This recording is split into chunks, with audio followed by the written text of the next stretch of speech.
worst possible thing you could say when you walk into a car dealership. I spent 5 years with Mercedes-Benz, 5 with General Motors, and the worst thing a person could say when they walk in is, if you could just get me to this payment, we got a deal.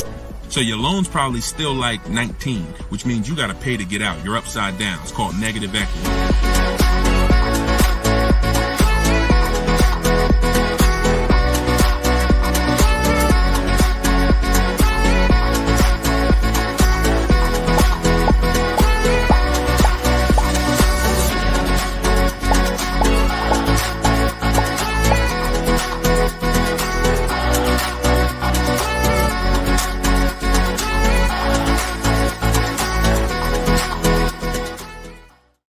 Welcome, everybody. Welcome to episode 7, I believe we're on, of Car Shopping Questions and Answers. We're live. Today is Thursday, 3 p.m. If you're watching this right now, then you are live. What we're going to start doing is we're going to start letting you know, because we do rebroadcast these shows all day, so you can, catch up on them. You can send friends and family to watch the rebroadcast. But right now, you are actually with us live. So welcome. If this is your first time here, can you type a 1 in the chat? Shout out to the first time people. I just want to see how many people are new. You've never seen me before. You've never been on a live show. Okay, Troop Chat, I see you, Troop Chat. Good to see you. I always like to know, because most of you probably have never been on a live with me before. What's up, Black Hummingbird? Great to see you. So hold on, I got Instagram on my phone here. And as you come in, first of all, I want to introduce myself, because you don't know me. My name is Deshone. I go by Deshone the Auto Advisor. I spent 14 years in the car business, 5 with Mercedes, 5 with General Motors, and 4 I ran my own brokerage. Now what I've been doing since 2020 is showing you how to get below market car deals on purchases, leases, used cars, new cars, everything from home. I'm the author of the book, the digital book, Cars from Home, 7 Steps to Saving Time, Money, and Avoiding Dealerships. And during the show, for 30 minutes, as part of our welcome offer, you can get your copy for 75% off. It's normally $97, but in my TikTok bio, in my Instagram bio, and in the comment section, you can grab your book. You won't leave the broadcast, so you can make sure you get there before the countdown, but you'll still be here tuned in with us. So I want you to start typing your questions, and then Dolan, who's moderating, is going to pull them into the show, and we'll answer them one by one. Okay? Start typing your questions. I see we already got one from Michelle here on TikTok. Bounce back. Type your question on Instagram. I see you. Type your question in. And could everybody who shares, share? I'm only talking to the sharers. I know who y'all are, and I'm talking to y'all. Shout out to the sharers. And I'm still trying to find out. I might do a giveaway once a show for the sharers only, but I'm gonna have to figure out how to see them. So I got to figure out, maybe you screenshot that you shared, and we trying to do something special for y'all above and beyond, because we can't grow this show without y'all. The ones who tell your friends, the ones who invite your friends, the one who tag your friends, the one who hit those share buttons. Appreciate y'all. So we got something coming for y'all very soon. Okay? So pull the first question, and Dolan, let's get the show on the road. Okay, this one's from TikTok. Leasing and maintenance versus purchasing and maintenance. Great question. So with a lease, most times all you're doing is oil changes, tire rotations. If you got a luxury vehicle or import luxury vehicle, maybe they require like a brake fluid change. Like when I worked for Mercedes, you had a service A, service B, service A, service B. That's how it usually rotated. And the service B was, a brake fluid change, but it's pretty cut and dry because it's a new car. So versus purchasing, then you're talking about long-term maintenance. Then you're talking about, which if you got a good car, you're usually still doing those things up front. But as you own it long-term, now you're doing things like, you're doing the recommended maintenance. So you might have a 60,000 mile service, a 80,000 mile service, a 100K service. These are all things that come in the maintenance book. And with the lease, 99 times out of 100, we're not doing that. So, you know, it's a very, I'm not going to say we're not doing that, but if I lease, whenever I lease, I'm not doing those services because we're out of the car way before we ever hit that mileage. So big difference, big difference. All right, go ahead. Next one, Dolan. Let's go. Black Hummingbird, and y'all forgive me because I got a little something trying to jump on me, but I'm just gonna flush it out. Praise the Lord, and we gonna get through this. So y'all see me all congested, it's because I am, but we good. My car was totaled in an accident. Sorry to hear that. How long should I wait before I get another one? How long can you wait? You know, I'm not a fan of shopping with my back against the wall, but I'm a fan of, you know, if you are you going to be in a rental car? Are they giving you a rental? Sometimes you only have 30 days with the rental before you have to pay. I don't know if you have a backup car, but you know, that's going to depend. So what you need to ask yourself right now, because you have to replace that car eventually, I want you to ask yourself, and everyone on here, I want you to answer this question: how many years are you keeping in that car that you're buying? But first of all, who's shopping for a car now, or you will be in the next 12 months? Type me in the comments. If you're shopping right now, like Deshone, I'm in the market right now, or you will be in the next 12 months, type me in the comments. Okay, I see you on TikTok. Anyone shopping for a car? Michelle, she's shopping. Okay, if you're shopping for a car right now, or you will be in the next 12 months, type me in the comments. All right, Black Hummingbird. Yep, I see you. El Rel on YouTube, I see you. Jesus on YouTube, I see you. All right. The first question I want y'all to answer, everybody, is how many years you're keeping the next car? How many years are you keeping the next car? This is very important because this is the buying versus leasing question. How many years are you keeping the next car is the buying versus leasing question. So your Black Hummingbird, when you shop, is going to depend on how long you have. If you got a backup car, then there's no rush. If you don't have a backup car, then you need to find out, are they giving you a rental, you know, because that's going to dictate. I can't really give you any more information without knowing that. So if you want to tap in, follow up, we'll try to get your follow-up question here. All right, go ahead, shoot the next one up, Dolan, and let's see if we can get the follow-up for Black Hummingbird.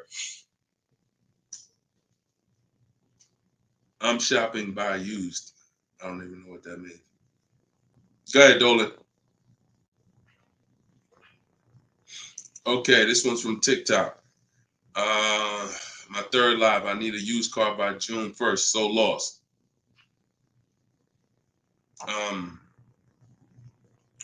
Where you lost? Everyone learns differently. So you have to ask yourself, how do you learn? There are people on these lives, we've already gotten DMs and emails saying that people use the show, they use the strategy, and they got cars. So we've already got, and we've only been doing these shows for a couple weeks now. That's because they can learn that way. Somebody else who can't, you got to be honest with yourself, but I give you the information in multiple different ways.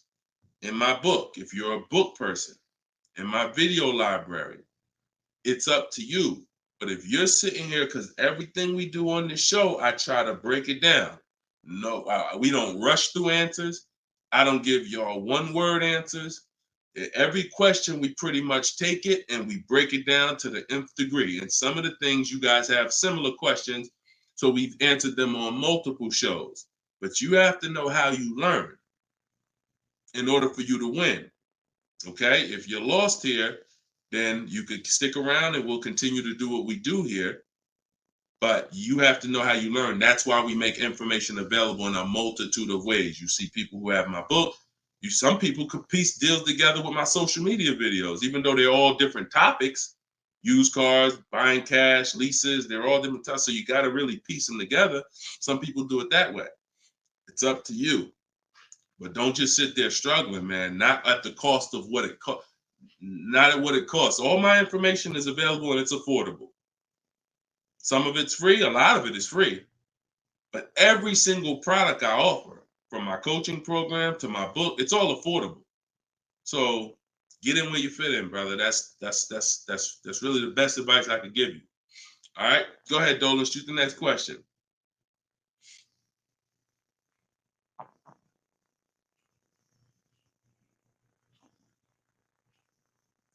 Okay, this one's from YouTube. LRel, what's going on? Peace, Deshone. I'm in the market for a used pickup truck for work. Never had one. How do I narrow down a reliable make model? Okay, so if I'm looking at you, the question you're asking is about the quality of the car, not finding a good one. So, example, let's just say there's a Dodge, a Dodge pickup truck. I'm just making this up, and that vehicle has a low reliability score. It doesn't matter if I go find a good one and I use my steps, the steps I'm going to go over with you to find a great used car, because the car overall has a low reliability score. Some Nissans have a low reliability longevity score because of their transmission. It doesn't matter if you use what I'm going to teach you to narrow it down to a great one, because the vehicle overall has a low longevity score. So I think the question you're asking is, how do I find a vehicle that has a good reliable one, and then I'll go shop for it. And because we could switch it.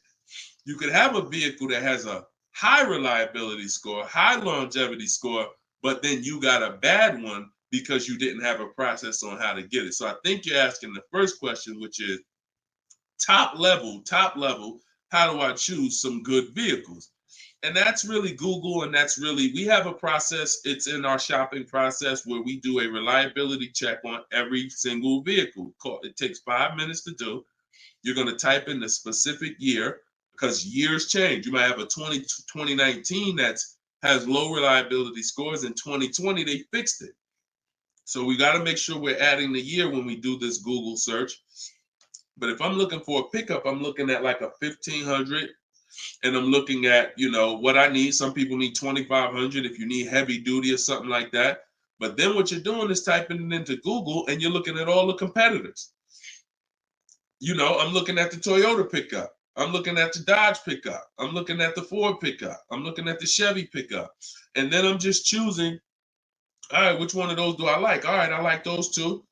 Then I'm deciding which one I'm going to like. Now, if you're buying used, you can't test drive it, because you can't test drive a used car until literally you're ready to take it home. You can't go and test drive one here, because the one you end up getting may drive totally different. That's just the way it is with used cars. So oftentimes what you're doing with used cars is you're looking at it, you're looking at videos on YouTube, but you're going to narrow it down to what you like, usually what you see in supermarkets, parking lots, on the road. Oh my goodness. Lord Jesus, help me get through this. And then what you're going to do is you're going to do that reliability check. So you go to Google, you type in the year 2019 Toyota Tundra reliability. Then you're going to skim that first page. So that first page of articles is going to tell you all you need to know. If you see low scores, if you see 7 out of 10 reliability, just skim that. Don't pay attention to any site from a dealer. This is part 4. This is in my book, because this is step 4. Because the next step after this car passes this test is now we're going to shop for it. You can't skip this. So that's why this is a really good question. Some of you are skipping the process of doing a reliability, longevity, and initial quality check on the cars you're getting. And that's why you get cars that are in the shop every 90 days. It's not because you bought a bad one necessarily. It's because the car itself has a low rating. Transmission's going out on you because you didn't do a longevity check to see that that car is known to have transmission problems at 80,000, 90,000 miles. So if you skip this little 5-minute step, it could cost you thousands of dollars. So you want to do that reliability, skim those articles. And then because you're keeping long term, you're not leasing, you're going to do the same thing with longevity. So you're going to type in 2019 Toyota Tundra longevity. And that's when you're going to see what they're saying about the car long term. Does it, transmission issues, engine issues? Sometimes it'll say right at the top, these cars are known to last 200 to 300,000 miles when properly serviced. Then then the only mission is, all right, the car itself has great scores. Now I have to find a good one. Okay? That's step one now. Okay? That's where you start. Great question. Okay, go ahead, Dolan. Shoot the next one up. All right, we got Philip on Facebook. Would you say buying or leasing is better right now? Also, what about down payment with leasing?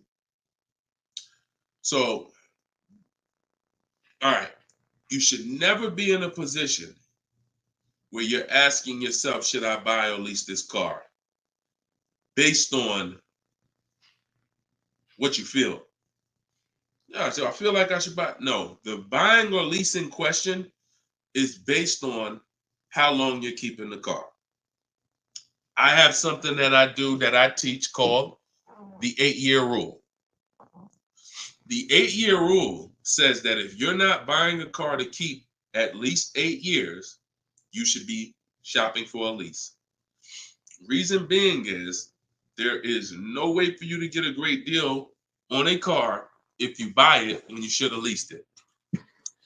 Because lease deals, when you get a great lease deal, it's so good, it's so low, it's so much less money out of pocket that it will take a buyer years to catch up with you. We did a scenario in the last show where we compared this deal that one of our students got, Frina, who uses my stuff. And anyone who's using my stuff is going to get these deals if you follow my process. It's not, you don't have to be great. You could be a bad negotiator. It doesn't matter. As long as you know how to use a computer and do copy and paste, you can get these deals. But we compared her deal, which she got at $579 a month on this $65,000 car, and we compared it to a purchase, which would be literally $900, $1,000 a month. So how do we make this decision? Very simple.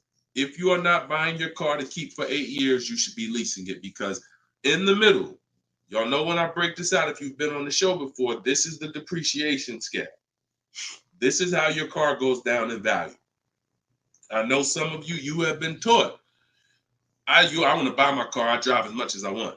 I don't want to pay for the miles. But you're paying for your miles. Because check this out. You buy your car here for $30,000. A year later, even if you don't drive it, it's no longer worth $30,000. At best, it's worth $22,000. If you don't drive it 1 mile, it's probably worth $25,000. You lost $5,000 and you never drove it 1 mile. That's depreciation.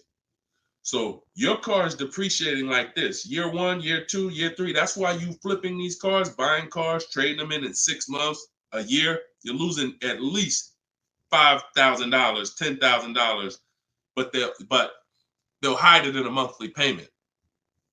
See, a cash buyer, you never do this. Some of you who are like, I pay cash, you never do it. You never buy a car, turn around, I don't like the car, I'm gonna trade this thing in. Because when you come in and they tell you, well, I know you just paid 35, but we can only give you 28. I just bought the car 6 months ago. You know what I mean? I lost $7,000 that fast? Yep, at least. You're like, all right, I'm not doing that. But with a payment, they'll hide it in a payment, and you don't understand. You just lost $7,000 in 6 months. So this is how you have to see this short-term ownership when you buy a car. My car is going down in value 20% the first year, 15% the third year. It's losing thousands of dollars. But if I keep it a long time, 7 years, 8 years, it starts to level out where I'm not losing that money anymore. If you have a car outside your house right now that you've had for more than 8 years, I want you to type the number of years you've had the car. Everybody on here, we're live. This is our 3 p.m. Thursday live show. This isn't a rebroadcast. So tell me right now, everyone who has a car outside, type how many years you've had the car. How many years? If it's 8, if it's 9, 10, 12. Had somebody on the last broadcast, somebody said they had like a 15-year-old car outside. You'll notice this, Gilda, you got an 11-year-old car outside. Here's what you'll notice. Your car is no longer losing value like this every year. Your car is no longer losing value like this every year. You're going to look and say, if let's assume right now, Gilda, your car is worth, I'm just making up a number. I don't know the car, nothing. Let's say it's worth $8,000. A year from now, it's going to be worth close to $8,000. Probably worth $75,000. That means you've won. So when you're trying to, when you are buying, wow, Carol's has a 18-year-old car outside. So that means you've won, because this is how you win with a purchase. And pay very close attention to what I'm about to say. You don't win when you pay off the car. You pay off the car, but your car's still dropping like this. You didn't win yet. You didn't win yet. You win when you actually pay off the car and now the car is not dropping in value. You beat the depreciation. That's when you win purchasing. A lot of people were taught, don't keep the car that long. And that's where you're losing. That's why leasing is for you. Because there's only two ways you're going to avoid those hits.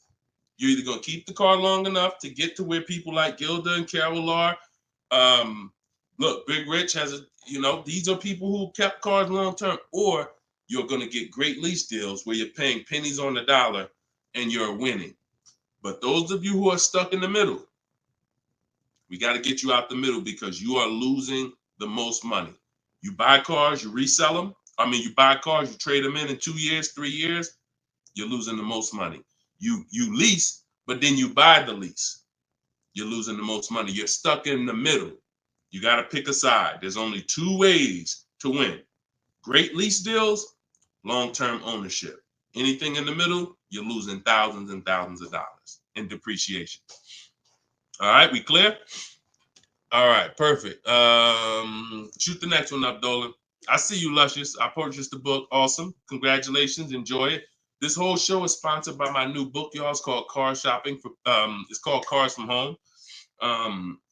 7 Steps to Saving Time, Money, and Avoiding Dealers. So we have a welcome special. So you can get your book for 75% off the whole broadcast. Well, 30 minutes. It's normally $97, but you can get yours. We're rated 4.94 on Goodreads. You can get yours for $24 as long as you get to my bio before the 30 minutes expires.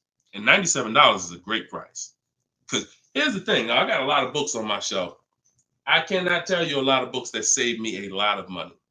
And my goal for this book was to be one of the books where you look at and say, man, this book right here has saved me thousands and tens of thousands of dollars. And that's my goal for the book. And we've been doing well at that. So, all right, this one's from Instagram. Mission Green. I'm in a purchase for 2 years with negative equity. Want to get into a lease. How can I walk away with the least out-of-pocket cap? So, you're in a purchase right now. You realize, Deshone, I'm not keeping my cars 8 years. I want to transition to a lease. Okay, so what you're going to do, the first thing you're going to do is an equity assessment. Equity assessment is when you find out you're going to get the highest bid, because we never sell a car. We don't trade cars. We never replace a car without getting bids on it. We never buy a car without getting bids on it. We never take a loan without getting bids. So what we are doing is we need to get bids, because bids are going to tell us what is the highest offer we can get for our car, which means that would be the smallest amount of negative equity we could possibly have. So as you get these bids, you're going to get your payoff from your bank, call your bank, get your payoff, then go to CarMax. We like to get 6 bids. CarMax, Driveway, Carvana, Kelly's Blue Book Instant Cash Offer. Do not use kellysbluebook.com. It's nothing but a marketing website that it does us no good. Kelly's Blue Book Instant Cash Offer. Auto Nation Sell My Car, and Car Guru Sell My Car. Now, that'll get you 6 offers. And once you have those 6 offers, you'll know this is what my best case scenario is when it comes to my negative equity. That's my best case. There's 2 ways to get out of negative equity and get a car. There's 3 ways to get out of negative equity, but one of them doesn't lead to a car right now. So we're talking about the first option. That's what you do, and you want to pay the difference. So you're going to get all those bids, and you're going to look and say, okay, I got a $4,000 negative equity if I sell my car to AutoNation. They're the highest bid. Highest bid, $4,000 negative equity. I would not be taking any other money other than the putting it to the negative equity. If you got $4,000 in your pocket or anything and you're like, hey, should I put this down? No, we're going to get the next car with no money down. We need to minimize our negative equity by taking the highest offer from the online bidders. Now, once that happens, we close the gap, and that's the way to move. That's the best case scenario. So if you can't do that, then what you're going to do is you have to trade. This is the only time we trade cars. There is no other time where we are going to trade a car, because you don't get the most money trading a car. You don't get the most money trading anything. If you think about it, if you got a lawnmower and I got a bike, and I'm like, man, look, I'll trade you my bike for your I'll trade you my bike for your lawnmower. Neither one of us is really getting the most money that we could get. That's a trade. It's like a little compromise. I take a little less because I got something you want, you got something I want. It's different than me saying, you know what, I got a bike. Let me see the most money I can get for my bike, and then I come back and pay you for the lawnmower. And this is how you have to see it. This is why we don't trade. Because when you trade, you're not making the buyer win a bid. You're not making the buyer bid. You're just saying, whatever you could pay me, I'll take it. That's why the first option I just laid out is the best option. But some of you don't have the cash to pay the difference. So you have to now forget about the old car right now. You shop for your new car and you get bids. So let's just say in that example, I find out I'm you. I can't cover the difference and sell to the online bidders. Now I'm going to start shopping for my lease. So let's say I'm shopping for a Jeep Grand Cherokee. I get my offers. I find out who wins the bid. I identify you're the highest bidder, and I'm going to that dealer and saying, okay, you're the best bid. Can you tell me what you could pay for my old car? I'm not telling them what I owe. That doesn't matter. I'm just seeing, what could you pay for my old car? And then I'm going to have them get an offer. Now, it's not, in 99% of the time, you guys, it's not going to be what you thought it was.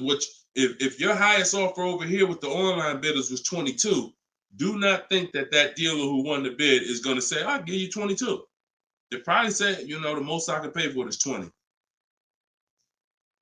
And you have to take it because they can't win both bids. That's just almost impossible. The fact they're going to outbid all their competition on the car you're trying to buy from them. So I beat all these other Jeep dealers to win your business, and I'm going to beat CarMax, Boom, Driveway, all these other companies and pay you more for your trade. That's not going to happen.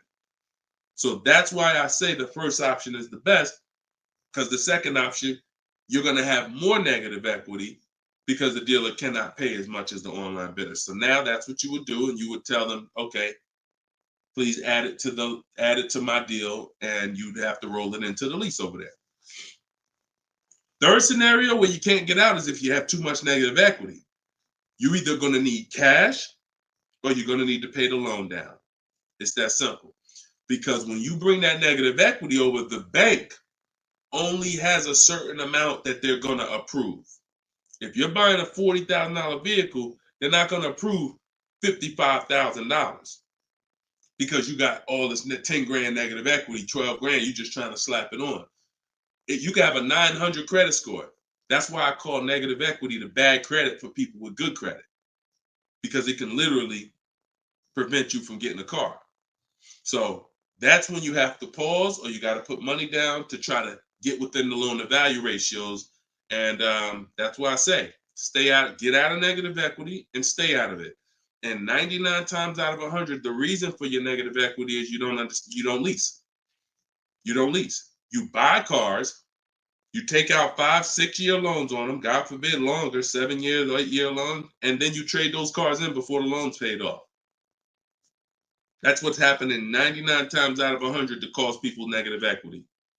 And we got and that's the cause. So I just gave you the solutions, but I also want you to know the cause. And that because you're already moving to a lease, you already understand, which is good for you. You already understand, all right, I'm not buying cars anymore until I want to keep something 8+ years. I'm going to start leasing. So this should be your last time ever having negative equity. Okay? Great question. All right, Dolan. Let's throw the next one up. Great question, Mission Green. All right. We are live, y'all. It's our Thursday, 3 p.m. live show. Shoot your questions in. Dolan's going to pull them in one by one. We're going to try to get through as many as we can. What's the best way to start about negotiating from the online price? Is this for a new car or used car? This is RT. I don't want to mispronounce your name. How do I get your book? S. Lewis, it's in the comments. Dolan, can you make sure we got the comment for S. Lewis here on YouTube? For those on YouTube, in the comment, we should have a pinned comment where you can just click it. You go to deshonsbook.com, or you might be watching us on a screen. If you're watching us on a television screen, you can scan that QR code with your phone, and you can get it that way. If you're watching us on TikTok or Instagram, you can go to my bio. There's a link in my bio, and you can grab your copy. And you won't leave the broadcast. You'll still be able to hear us, but you can get your copy before that 30 minutes expires and the book goes back up to $97. Okay, when are you really live? I'm live right now, TFD. I don't want to mess up your name. So, all right. So I can't wait for you to answer, but what's the best way to start negotiating from the online price? So let's just assume are you talking about a used car? If you're talking about a used car, here's what you got to know. There's two types of dealers. One dealer posts great prices and sells cars very fast. That's I didn't witness this until I worked for a Lexus deal. I worked for Lexus for like 6 months. It wasn't for me. Great car, but it wasn't for me as far as the dealership. It's just I had already sold Mercedes. Mercedes was a little bit more exciting clientele because it's just a bunch of different people. There's luxury people, there's sports people, there's performance people. So I went back to Mercedes. But what I saw with this dealership was big on volume. Great price, not going to mark the car up a lot. So if you come in thinking, or if you call thinking, hey, take $3,000 off because you're programmed to negotiate, you're not programmed to know a good price. See, when you know the used car market, which is what I teach, this is what I teach in my book, it's what I teach on the show. You need to know the used car market because, and remember what I'm about to say, this is very important. What's hurting you is you don't even know a deal when you see it. I've had people who are looking, I'm literally making them an offer that I know the dealership is daggone my manager don't even want to do this deal, but they need it. We need the deal. We behind on our numbers. I'm selling the car. We ain't making, it's like pretty much a break even triple net deal. And they're still looking and questioning it. There's nothing we can do. And the reason why I never get in that situation, and the people who listen, if you listen to me, you'll never be in that situation, is because when you have multiple offers, you know a deal. See, the reason why those people would question if this was a deal, they didn't have enough offers. They didn't see that there's offers $2,000, $3,000, $4,000 more than the one I was making them to know confidently, Deshone, this is better than every offer I got so far. Let me take this and get up out of here. So you don't know a deal when you see one, and that's hurting you because someone who knows a deal, like me, or like somebody that listened to me, give you an example. Some of you are in the same town as some of you have my book. And some of you are actually shopping for the same car that someone else on here is shopping for. that means y'all are competing. So someone who's using my stuff and who knows a deal and who's sitting here talking to multiple dealers while you looking at one dealer slow and doing this, they're going to get that car out of before you even have a time to wonder if this was a good deal. Oh, you know what? That is a good deal. Let me call them back. That car's gone. It's gone. So that's the first type of dealer. They price the cars to sell and they're not going to be online for more than 24, maybe 48 hours, and they're gone. The other used car dealer is dealers who price them high and they prepare to negotiate. They're ready because they know people want to see a discount and they're waiting for somebody like you to come in and say, okay, knock $2-3 grand off, you know. But if they're overpriced, what does it matter? If you're overpriced $3,000, $4,000, $5,000 and you take $3 grand off, you're still, it wasn't the best deal.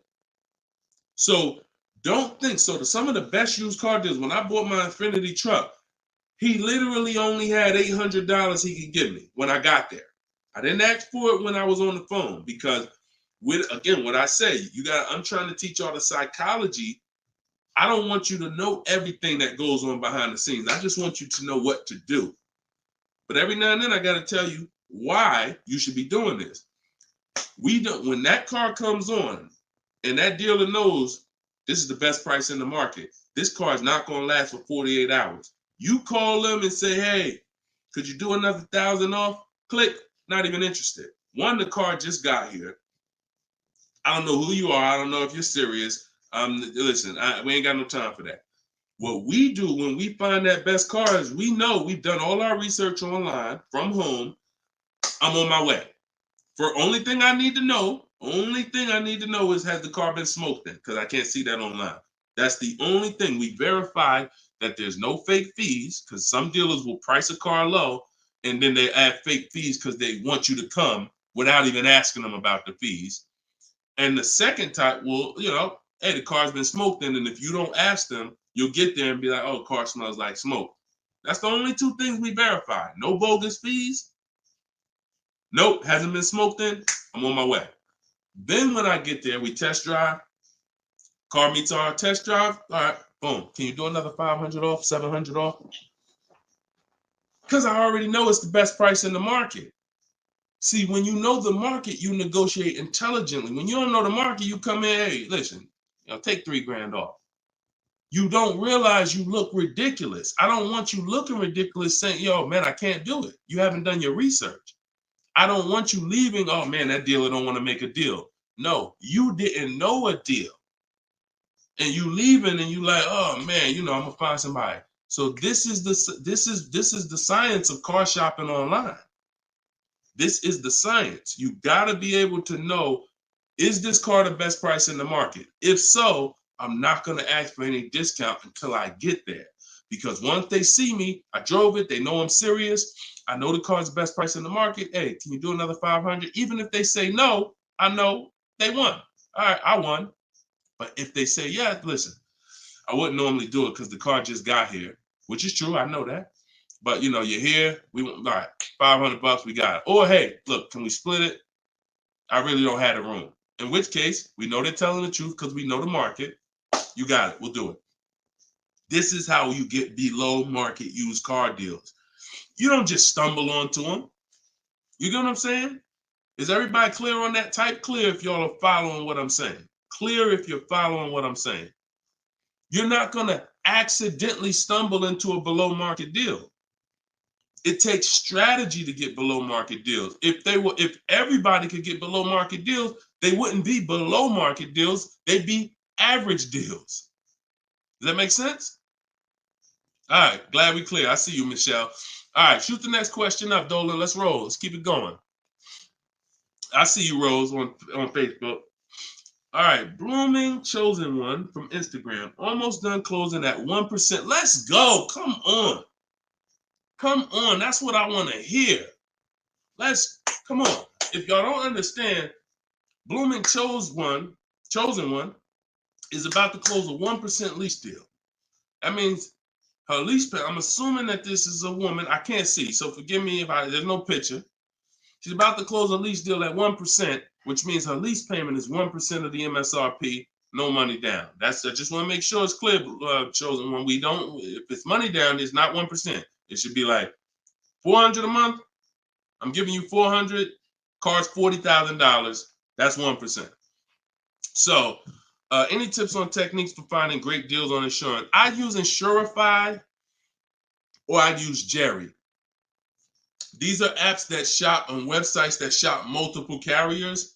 And I know it's Kayak and stuff like that, but what I found is Insurify has like insurance companies that we don't know about. It's painful shopping for insurance unless you have something that's actually, because think about all the insurance companies around us that will want to give us auto insurance. We don't know about them now. Small companies, they don't have the advertising budgets. So you want a tool that's going to connect you with all these insurance companies, not just the big name ones that we all know, Liberty Mutual, State Farm, that got the, $1 billion marketing budget. Some of the smaller insurance companies, we want to get those offers. And so Insurify.com, I'm not sponsored by them. I just love multiple offers. So I love multiple offers. And so any tool that gets me multiple offers on anything, I love. So yeah, that's what I would say. So keep me posted. I told you I want to see your deals. See, she ain't even say what car she's looking at. That's how we know. See, people with no skills, all they talk about is the car. Just got the new Range Rover. Yep, just treated myself. Retirement gift. All they talk about is the car. And I'm not stepping on your toes, but you like Deshone, that's me. That's me. I know who I'm talking to. When you start getting skills and buying cars, making people bid 90 minutes from home, using my systems, the first thing that you're excited about is the deal. The car is second, but the deals, once this deal's closed, now I'll get excited about the car. All right, good job. Great job. I love it. Go ahead, shoot the next one up, Dolan. All right, from TikTok. Is it true that there is no need for down payment? That if you do it, it goes to the salesperson's commission. If you do it wrong, if you are doing a down payment, it's between you and the lender. If you go in and you're a payment shopper, then your down payment is usually going to go to commission. A payment shopper says things like, how much does that car cost a month? Okay, that's a little high. Could you get it to, could you get it like under 6? As a payment shopper. No idea about the numbers, just talking about payments.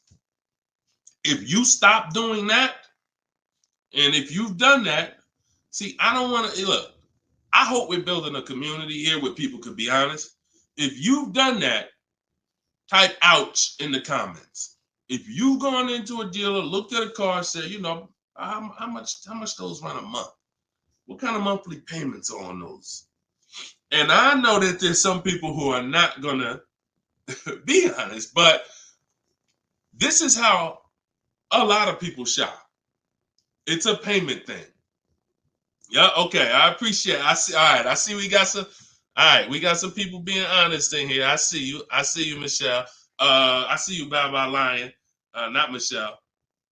So that's where you get in trouble. So what do you do outside of that? You separate the payments from the car. The payment you handle when you're shopping for, look, Byron on YouTube said, ouch, just experienced this past weekend. It's terrible out here. It's great out here for us, okay? It's terrible when you have no strategy. It's terrible if you're winging it. It's great out here for us. Like, and I'm not even saying that, underplaying that. Like, I've been doing this so long, and I got just so many people that done learn from me, and so many people getting cars. I got a private group, so I get to see this stuff. You know what I'm saying? I get to. If you guys been on these shows, I share people's stuff. I share Tope stuff. Greg's deal. This is our book, 4.94 on Goodreads. Get your book 75% off, or you can wait and miss the 75. You can pay 97. Either way, it's worth it. Either way, but $24 is better than $97. In my TikTok bio, you got 30 minutes, or in my Instagram bio. But check this out, Kimberly's deal. She saved 20 grand off her Maserati. Look, Bonita, middle of the pandemic. So we've been hearing since we started this whole thing, yo, it's terrible out here. Man, there's no deals out here. Middle of the pandemic. Look, December 2022. Blood in the streets. Kia Telluride, one of the most popular vehicles of the last 3 years. Bonita, from home.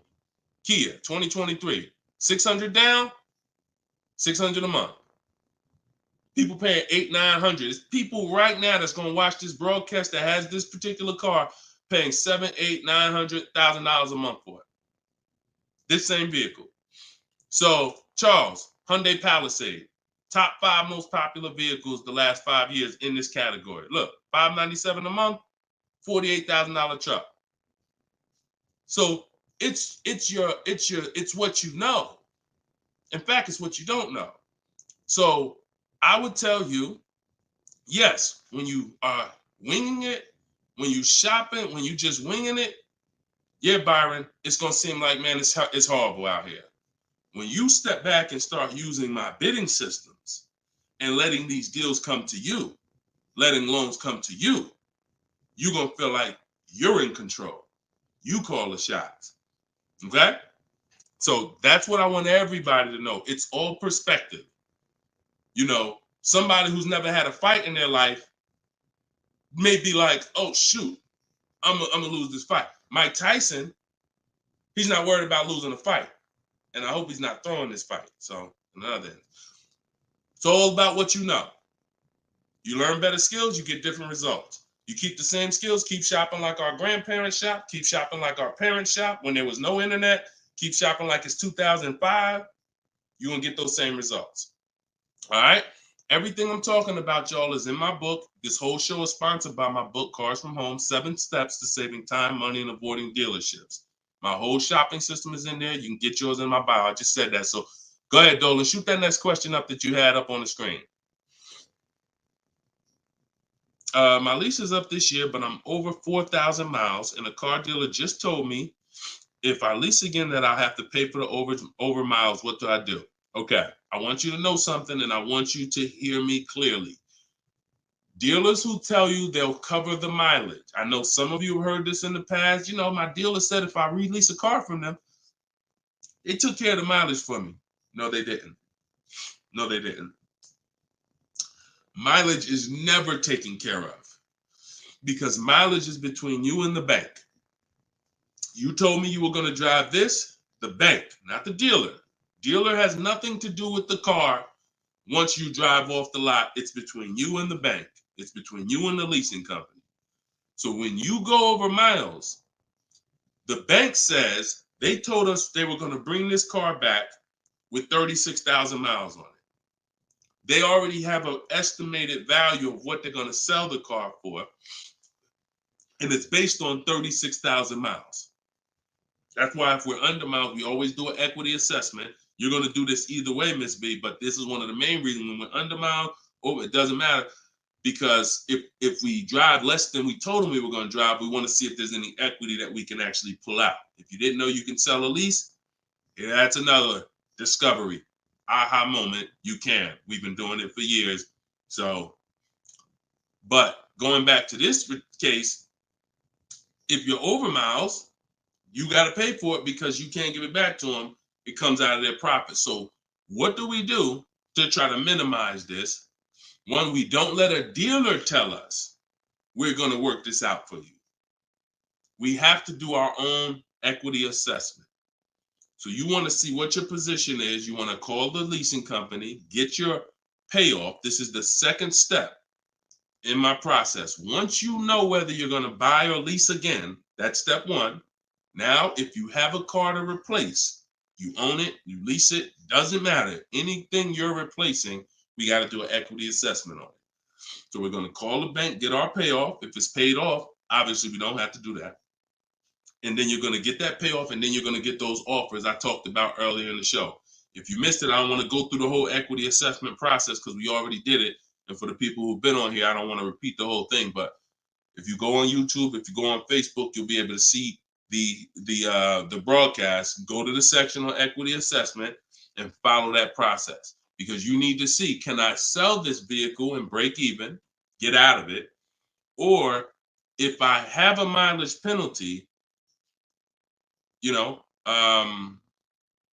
does it make more sense for me to actually get out now, which in a lot of cases it probably won't because you have payments remaining.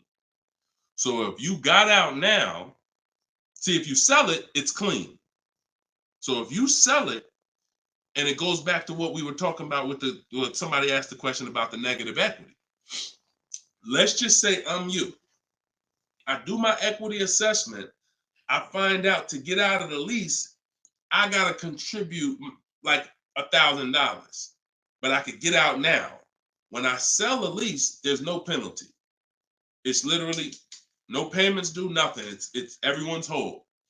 That's the only way everyone's whole. My second option is I got to account for the payments I have left on my contract. If I got 5 payments left at $500 a month, that's $2,500. Does it make more sense for me to get out now and pay those payments? Probably not. Or does it make more sense for me to just wait and take the mileage penalty? So those are the 3 things you're comparing. Selling the car, and you're seeing what's the least money that comes out of my pocket. What's the best of those things? Selling the car, getting out now and taking the payment hit, because all those payments are going to be due.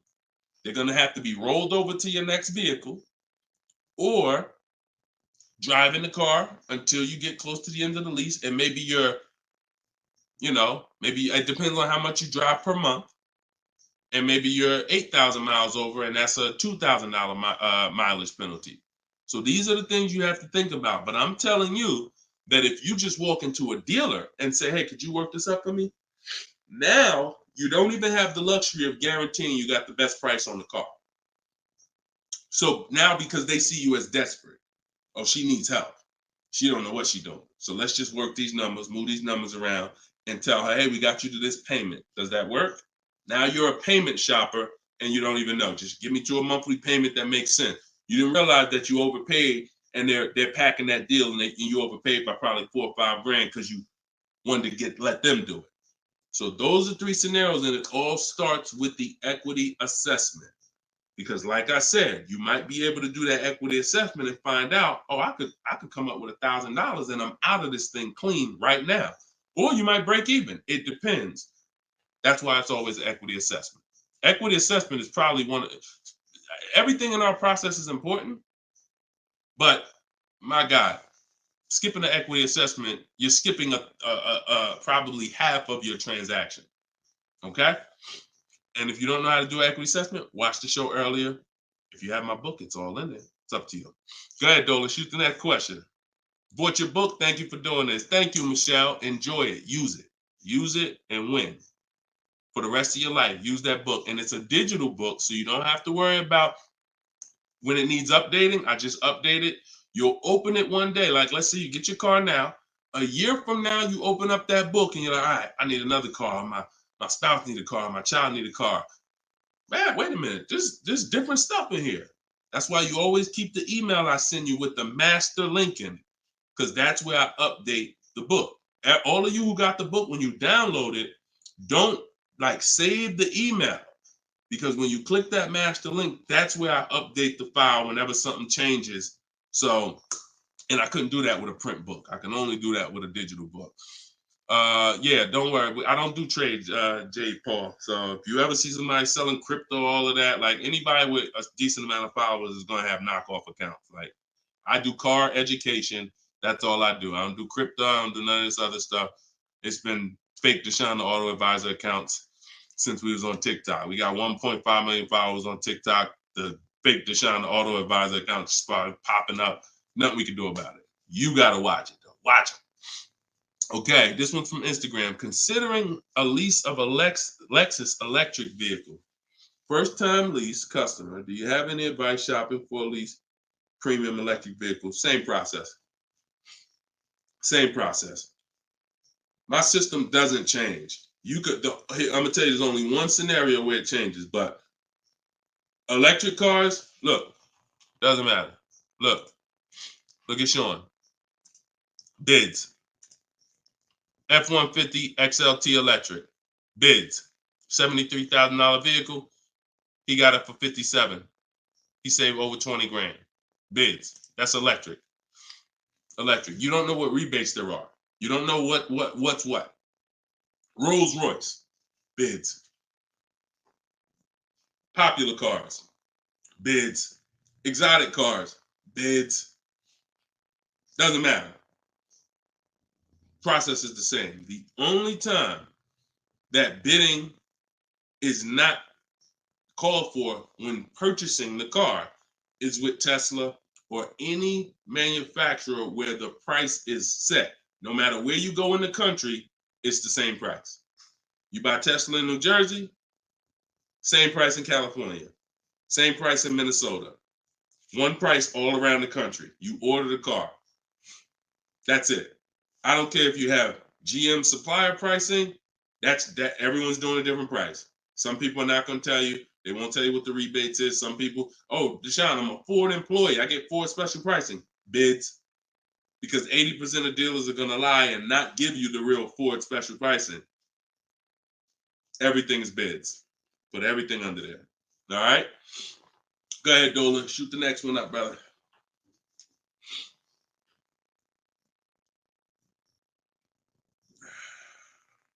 No, you don't bid. You don't bid, Coco. You're making people bid. This one bounced back, Brian from Instagram. What's up? Hey, bro, I recently financed the BMW 330M, but the problem is they gave me a high APR. Sounds like a payment shopper.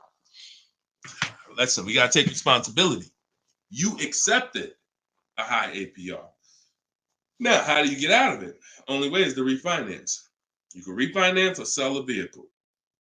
And so bids, what we do is, see, now let's just say for an example, you use our system we call the bank bidding war.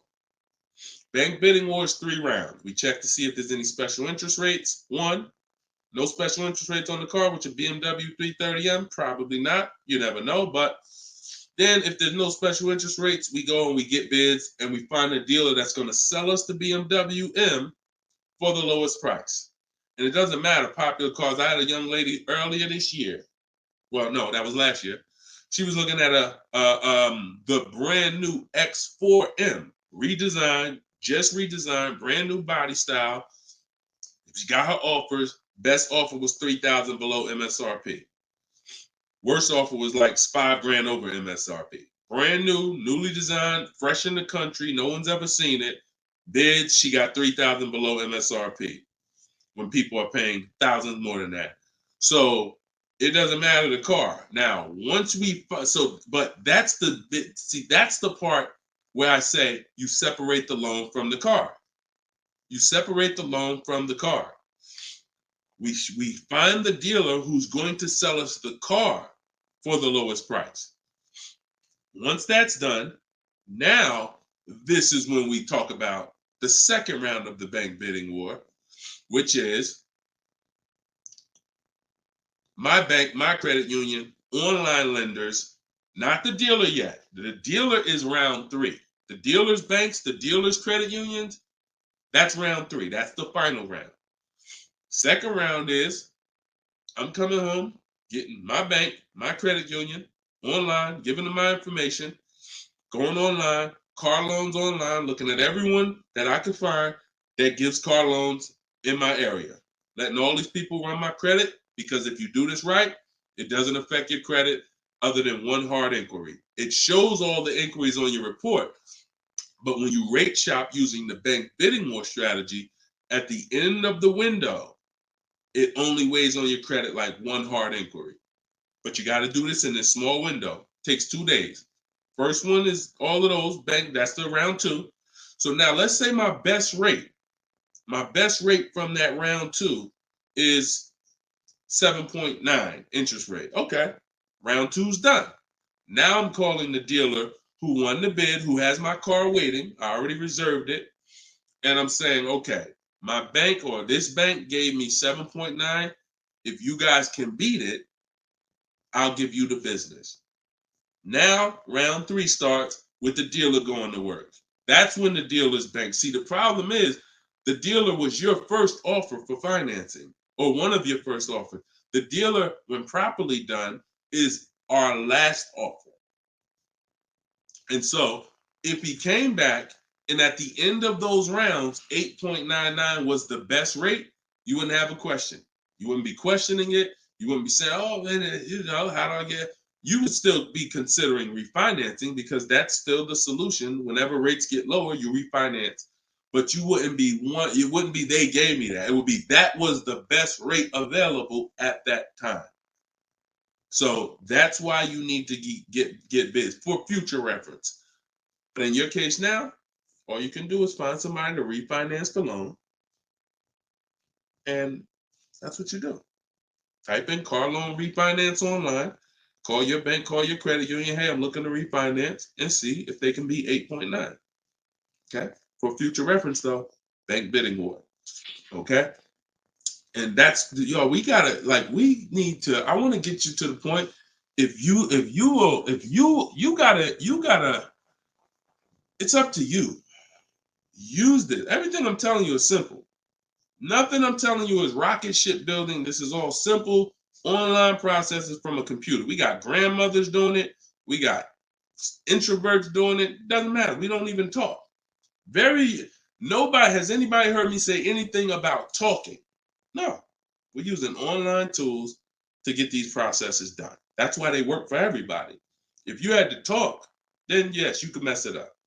But this is for the future reference. We want to guarantee that we got the best price.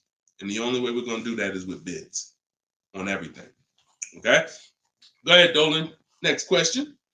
Great question, though. All right. This one's from TikTok. Can24 Loco. Is a lease worth it if I know I'm going over the miles?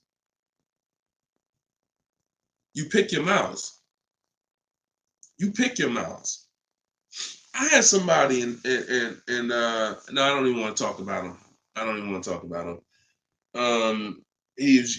Somewhere along the line they told him it was okay. So you pick the miles on the lease, and I would never in a million years pick less miles than I need.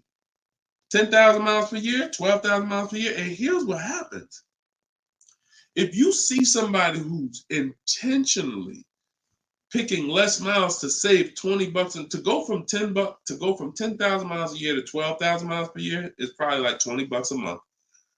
To go from 12,000 to 15,000 for most cars is probably another $25 a month. So the difference between 10,000 miles per year and 15,000 miles per year, 15,000, no penalties. Deshone, I know I need 15,000, but I took 10. So you're going to do 15,000 anyway, and you're going to be penalized for the 5,000 per year over at 25 cents a mile. Instead of paying the additional $45 a month, which would be way less than the penalties, because 5,000 miles per year, 15,000 miles over at 25 cents a mile is $3,750. $45 a month times 3 years is $1,620. Numbers are numbers. $45 a month more to my lease contract from the beginning, because that's the mileage I really need. I'm paying $1,620 extra over 3 years to have a comfortable lease experience, no penalties, and I can enjoy my lease. Versus taking 10, knowing I'm going to drive 15, and then looking and saying, Dad, I'm over miles by 15,000 miles, and how can I avoid this almost $4,000 bill that's coming? Choose your mileage wisely. Deal structure. Step 3, I got a whole step in my process on deal structure. This falls under deal structure. So we never take a lease knowing we're going over the mileage. We just never do that. We're setting ourselves up to not enjoy the lease. For what? That's it. Step 3 in my process, I got part of deal structure. I got a section in my book on this, is choosing your mileage wisely, where you look and estimate how much you drive, Or if you have a car, you just look back and say, all right, I drive 12,000 miles per year. You can look back at what you drove. If you don't have a car, then you're just going to look and say, all right, how many miles do I drive to work? Okay, and you add the miles up, and you'll see throughout the year. Oh, plus I'm gonna take a vacation. I want to go down. I want to go on vacation 2 times a year. That's gonna be another 1,000 miles each. All right, perfect. I need 14,000 miles a year. It's a 5 to 8 minute exercise, but you haven't been taught to do it. So there's nothing in my. I don't skip anything because I've been doing this since 2006. I've seen thousands of scenarios working in dealerships, General Motors, Mercedes, thousands. And every time I see something that is horribly wrong, that's costing somebody money, I just made sure I added it to my process. Okay, I'm gonna make sure anybody who listens to me doesn't do that, because this is what happens when they do that. So we got to choose our mileage wisely to actually enjoy our lease. Okay. All right, y'all. Look, we hit 1 hour and 6 minutes. I'm gonna wrap it. I usually try to go like 1 hour and 15 minutes, but as y'all can see, I'm actually struggling to get through this. I need to go and get me some tea, and that's what I'm gonna do. This is our second show for the day, and some of you may be watching us on a rebroadcast, but right now we're live. We've been live Monday, Tuesday, just so y'all know, and I'll probably have a link in my bio by tomorrow to our calendar. But most days we're going live Monday and Tuesday, Thursday and Friday. We're going live at 12 noon Eastern time, 3 p.m. Eastern time. So that's when our show is going to air live. And every time you see us on a rebroadcast, we're going to have a sign on the top that says rebroadcast. So y'all know, okay, this is a rebroadcast. In case I couldn't watch the whole show, I was at work. So we rebroadcast all the time. But yes, always a pleasure, y'all. Let's keep winning. Shout out to the people who got my book. I appreciate y'all. Thank you to those who reviewed it, who helped us get to 4.94 on Goodreads.com.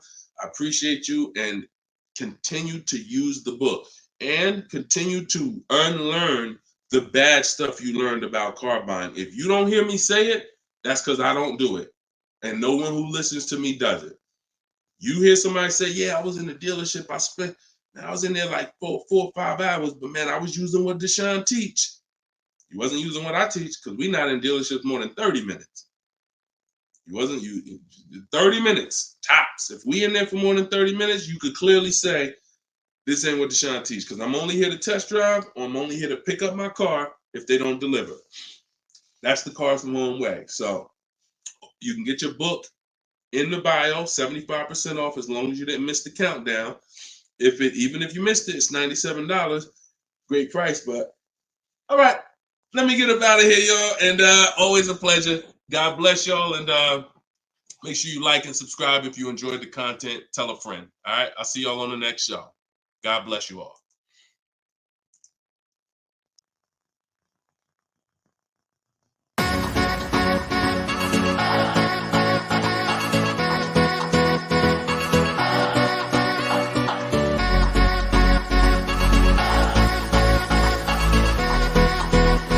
The worst possible thing you could say when you walk into a car dealership. I spent 5 years with Mercedes-Benz, 5 with General Motors, and the worst thing a person could say when they walk in is, if you could just get me to this payment, we got a deal. So your loan's probably still like 19, which means you got to pay to get out. You're upside down. It's called negative equity.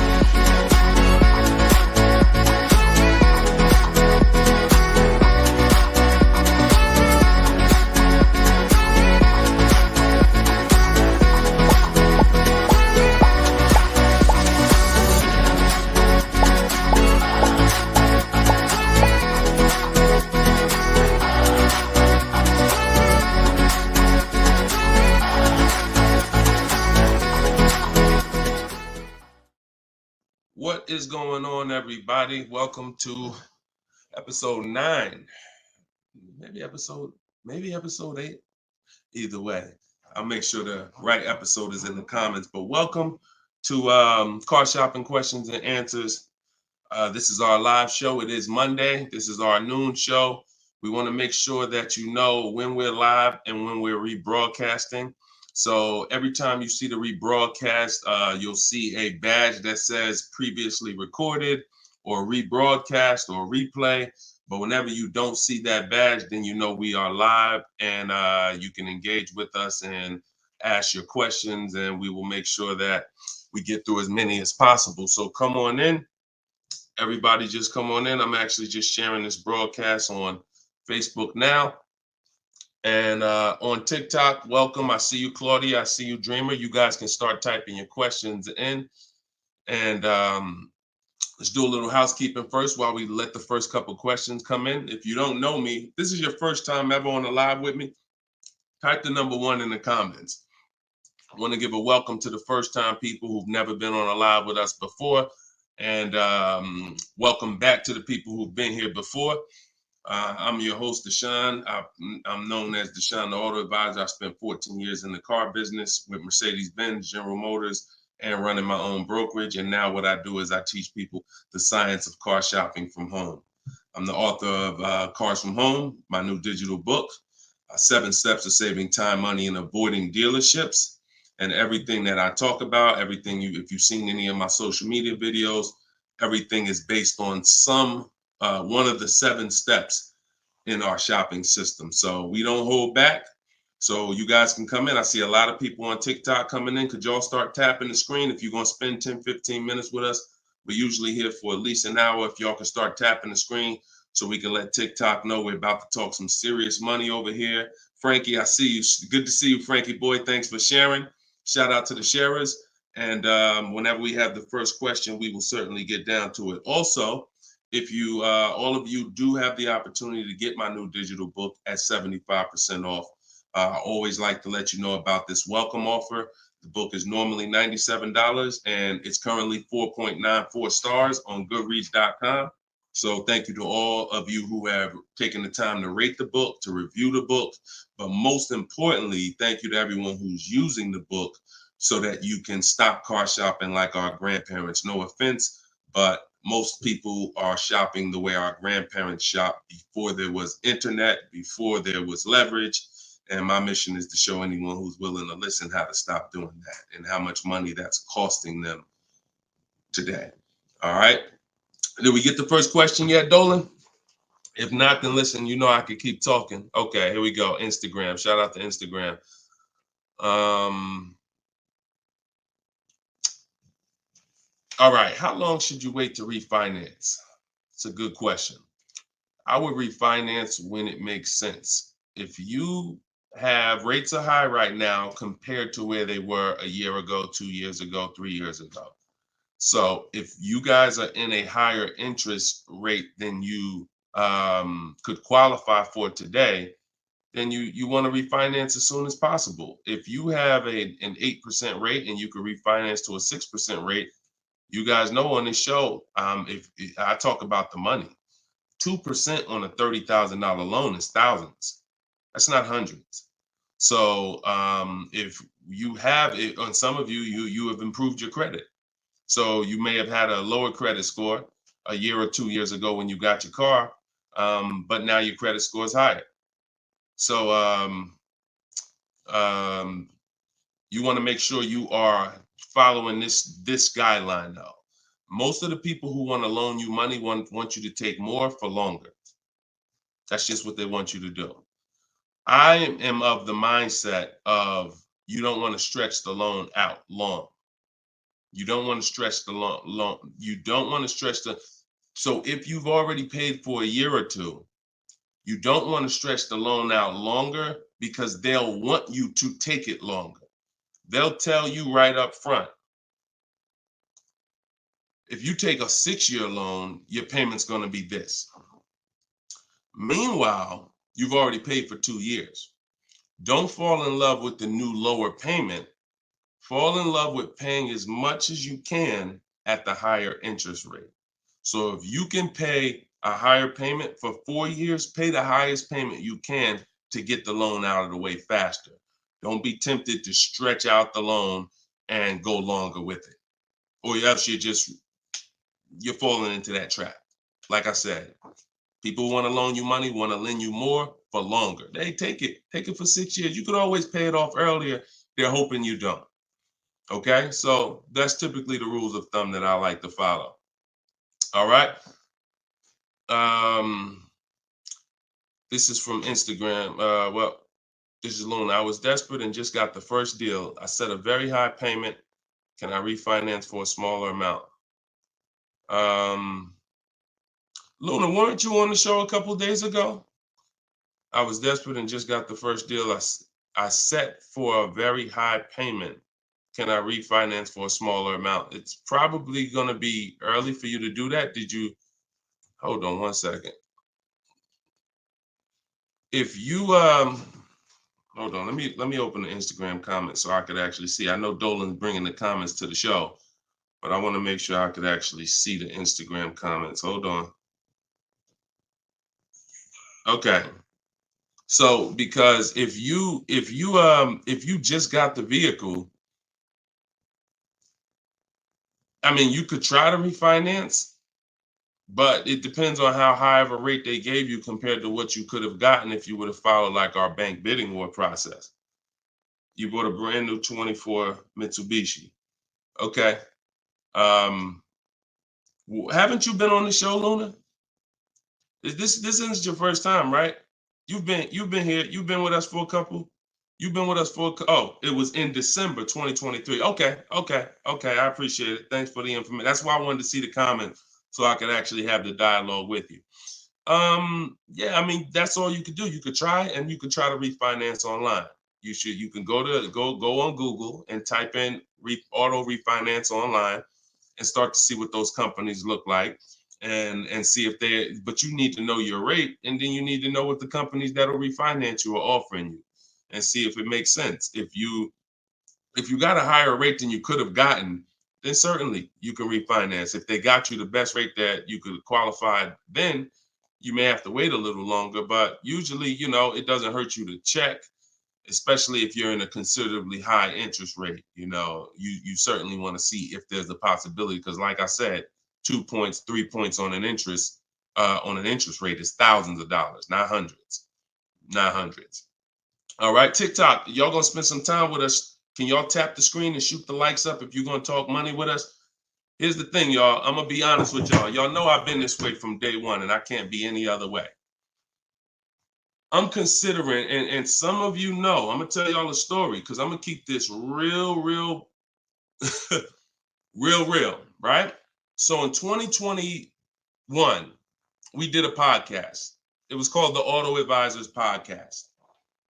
The Auto Advisors Podcast got 10,000 downloads in the first 90 days, which was a great metric for a new podcast. I stopped it. You know why? Because we're in the way the podcast is, and I'm just keeping it 100% with y'all. I'm never gonna stop doing the information, but if people don't engage with the show, then we'll just keep the rebroadcast going. The rebroadcasts are great. I'm 100 for my lifestyle, for my getting the information out. We do tons of free social media videos. I just don't want y'all to be questioning, Dad, why Deshone not doing the live show anymore? Because the live show needs to make sense. I've been telling y'all to share. I look at the shares. I see the people who come regular. I see not a lot of people share. All good. I just want y'all to know that when you can't ask the questions and you got to just do the rebroadcast, that's going to be the reason why. That's really going to be the reason why. Because we can sit back and we can let this live stream go 24/7.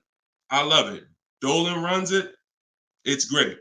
We sell a lot of books throughout the day. People get their questions answered. It's great.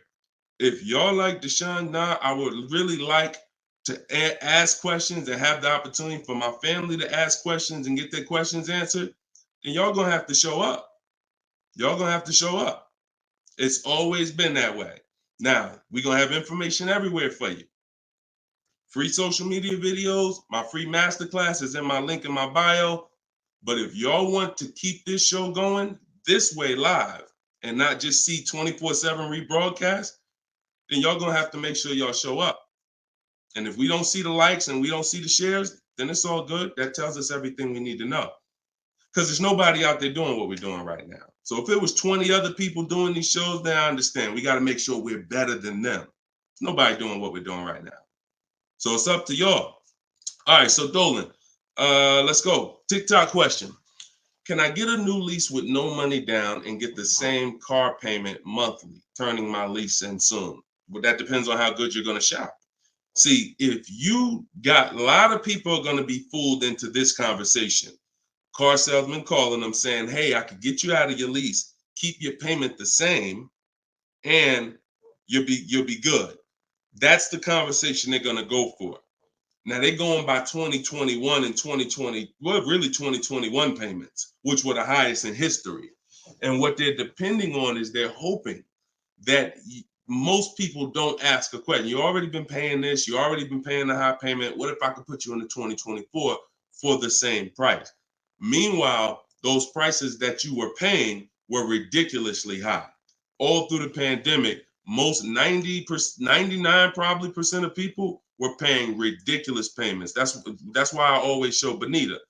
So when you look at Bonita, Bonita is the one who got one of the most popular vehicles during the pandemic. It was a Kia Telluride 2022. She got it for $600 out of pocket, $600 a month. It was like a 1.25% lease. How? Sitting at home and shopping offers. So to answer your question, don't comply. Your deal is going to be based on how well you shop. And what I'm teaching you to do is to stop going into dealers because 80% of them are overpriced. So you're going to go into a dealer, do your test drive, and then you're going to come home and you need to get at least 5 offers. Now you could do it my way. In my book, I have a strategy called the 25 to 5. We go online, we go to the dealer's websites, we put in what we want, 25 dealers' websites. It's a copy and paste template. Then we have conversations by email because out of those 25 dealers, figure about 10 are going to have a car we want.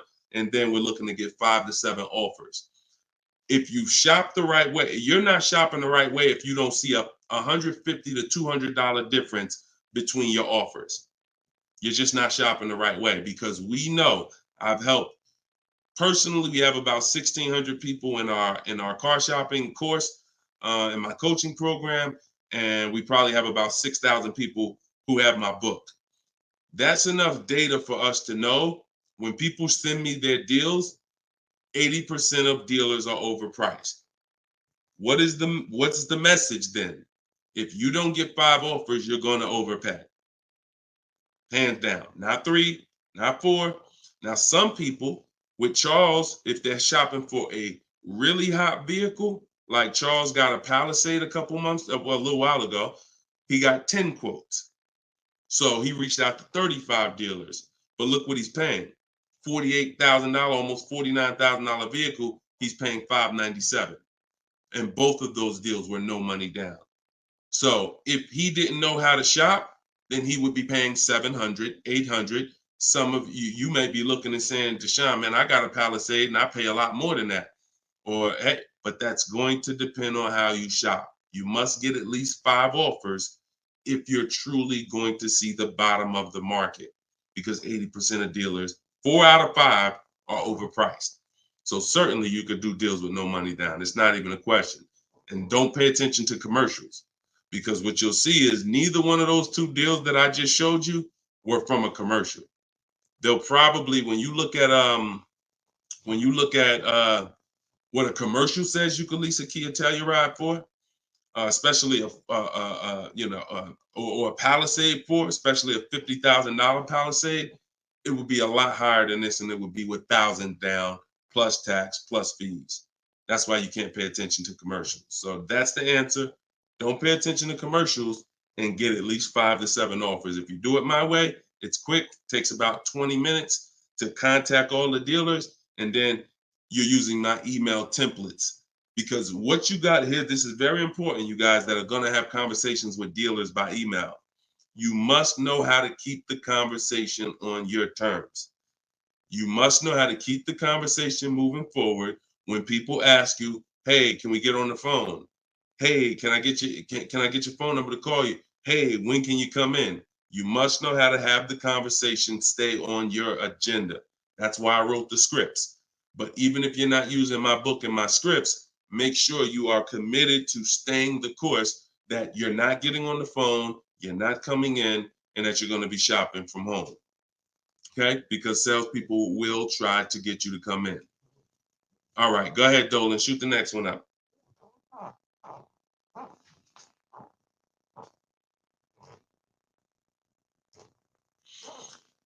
Okay. Hi, the dealer wants to run my credit card. I just watched one of your videos and you said don't let them do that. They want to run your credit card for what?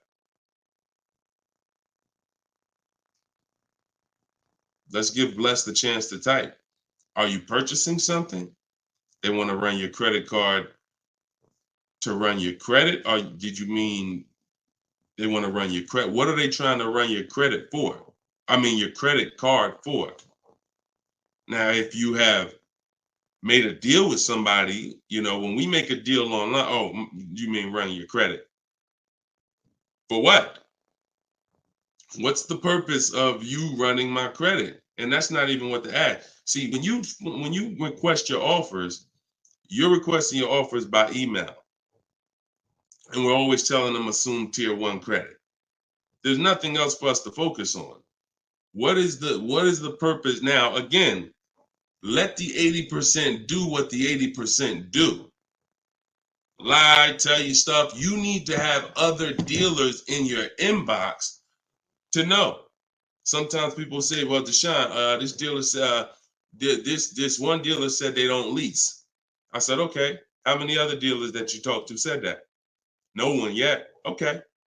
When 80% of them say that, that means they don't lease that car. One dealer, they might be having customers come in, don't know what they're doing. Oh, yeah, no, we don't lease. Oh, okay. Well, I guess how much is it to purchase then? So let the 80% do what the 80% do. When we shop by the numbers, and when you shop by the numbers, you win, because if this dealer lies, the other dealer is exposed that they lied. So one dealer says I can't lease, and then 4 other ones give me a lease offer. Clearly, you were lying. So don't worry about what one dealer says ever. That's why you need to be having multiple conversations at all times. Trying to get my payoff, my car finance. Shoot Jerry's. Can you put Jerry's question up from Facebook here, Dolan? Okay, trying to get my payoff. Thank you, Dolan. My car finance company says contact dealer. Should I contact dealer? What the heck kind of broke leg, half-wit finance company you with if they telling you call a dealer for your payoff? What's the name of the company? What's the name of the company? You got to realize how the banks is in bed with some of these dealers, and you're going to understand that. The dealers couldn't have did Hyundai.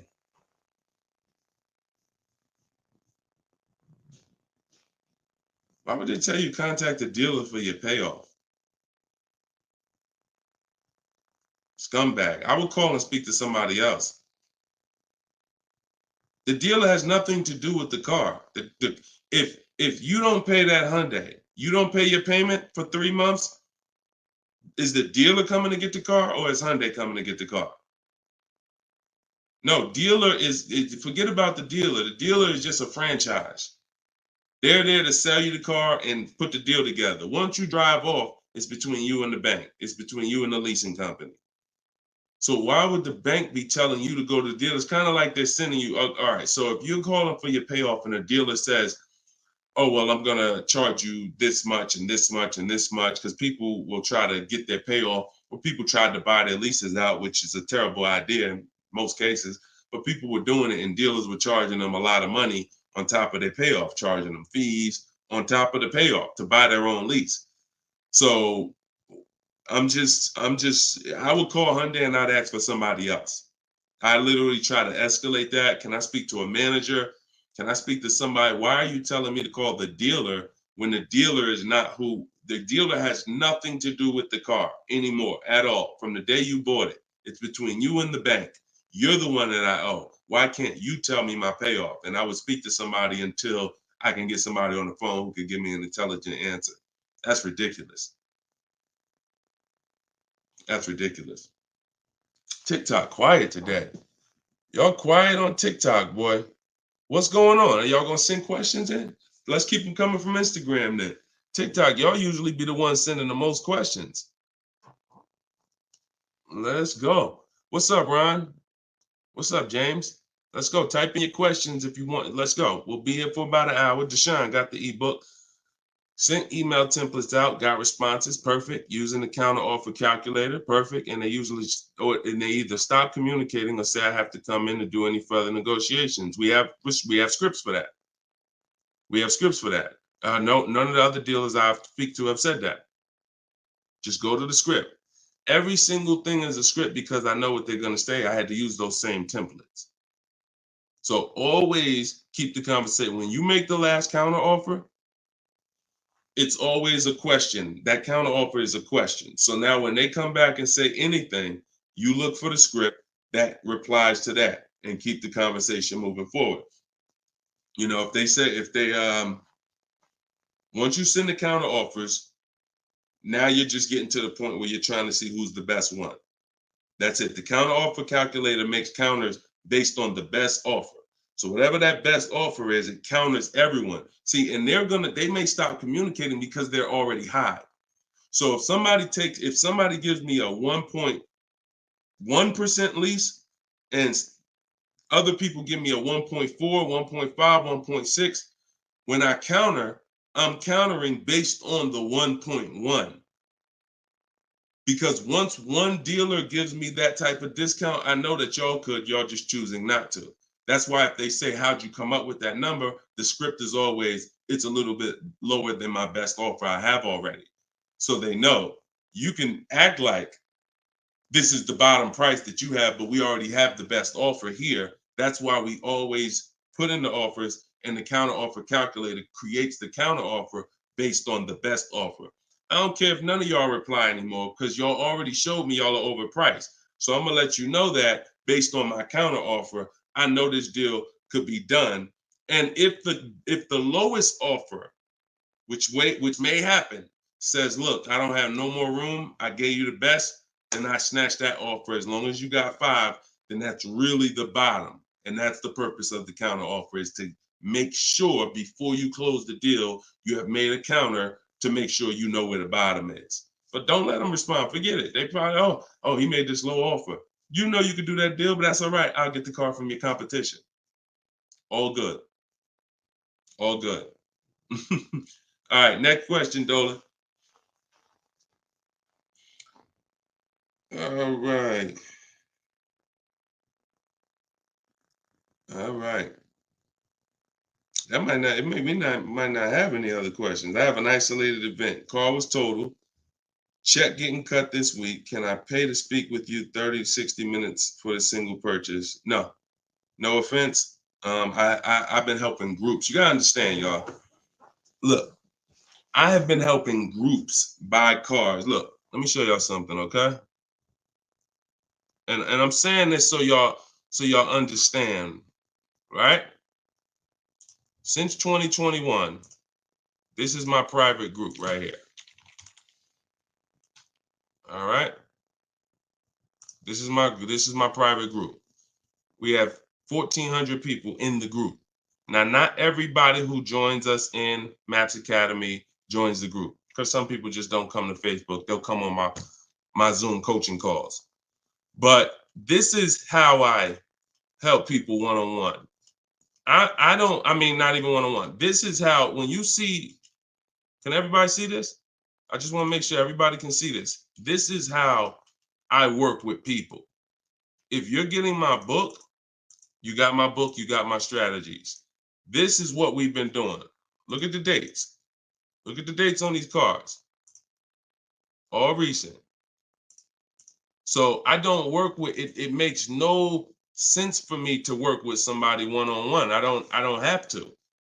The people who have been in my group since 2021, we get to the deals, because there's no situation that you're in that's a special situation. I guarantee you that. It doesn't matter. I've had thousands of scenarios. Nothing that you have is special where it requires this special process. Your car got totaled, you need a car, you're going to follow the 7 steps. That's not going to change. If you don't have a car, you can skip the equity assessment. The rest of the 7 steps apply. It doesn't matter. You think you need a special plan. No, you need a plan. And that's the plan that I have in my book or in my group or what I'm answering here. So you can feel free to ask your question. But your situation, this is very common. There's probably 1 million people around the country in your situation right now. Car was totaled, need a car. Common, very common. I know it's like overwhelming for you, not for me though. Super common. Okay, yeah, check your spam, Jerry. Check your spam or your junk folder. All right, Troop Tip. You see that question from Troop Tep on TikTok, Dolan? Unless you got something before that. All right, another one from Instagram. I'm looking to get an electric vehicle, and I'm not one to keep cars. I'm interested in getting a lease, but don't really know how the process works. You must get bids. You must get multiple offers, or you're going to overpay. Electric cars, doesn't matter. Same process. Bid, exotic cars. When you look at, Sean's getting an electric truck. He probably got it already. But he sent me this message, and he was looking at a $73,000 F-150 Lightning. He ended up getting $20,000 off the truck. Now he's buying it. He's not leasing it. So, Taupe had an electric BMW lease. She got a BMW i4 e-drive, $54,000. She got her bids. She ended up saving $8,500 total with the rebates and the discount. She's paying $690 a month for a $54,000 vehicle. So these deals that you're seeing, these are real deals. These are below market deals. These are not going to be had going into dealers and negotiating because one, you're never going to get that deal from an 80% dealer. It's not going to happen. An 80% dealer will never discount the car enough for you to get the best price. So you don't know. Unfortunately, there's no sign that's on, hey, we're an 80% dealer. Don't come here. There's no sign. The only way that you know is by getting multiple offers. Now, you could do it manually. You can call around, talk to some sales managers, and try to get at least 5 offers. We do it online. We do it with scripts and templates, and that's what's in my book. So if you just jumped on, my new book is called Cars from Home, 7 Steps to Saving Time, Money, and Avoiding Dealerships. It has all my templates in there, all my scripts. It's normally $97. But while we're on, for the next 30 minutes, you can get it for $24 if you get to my link in my bio before the 30-minute countdown is up. Once the 30 minutes is up, it does go back up to $97, which is still a great price because everything in that book is going to save you thousands and thousands of dollars. That'll be the most valuable book, but that's only if you want to use my scripts, my resources, and have me do the talking, which is you typing. But if you're going to do the talking, then I would call around and I get at least 5 offers, or you're going to overpay. No doubt about it. At least 5 offers. Okay. You can't calculate a lease manually. You can't try to calculate a lease and think. And even if you can calculate a lease manually, you still don't know what rebates are, what incentives there are. Sean didn't know there was $15,000 in rebates. How did he find out? Multiple offers.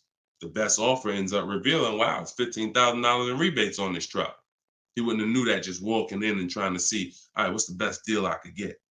80% deal is never going to tell him it's $15,000 in rebates. So multiple offers is a must. Okay. Go ahead, Dolan. Great question. I'm new to your platform. I joined late. What do you recommend I do? I'm not sure I understand the question. What do I recommend you do about what?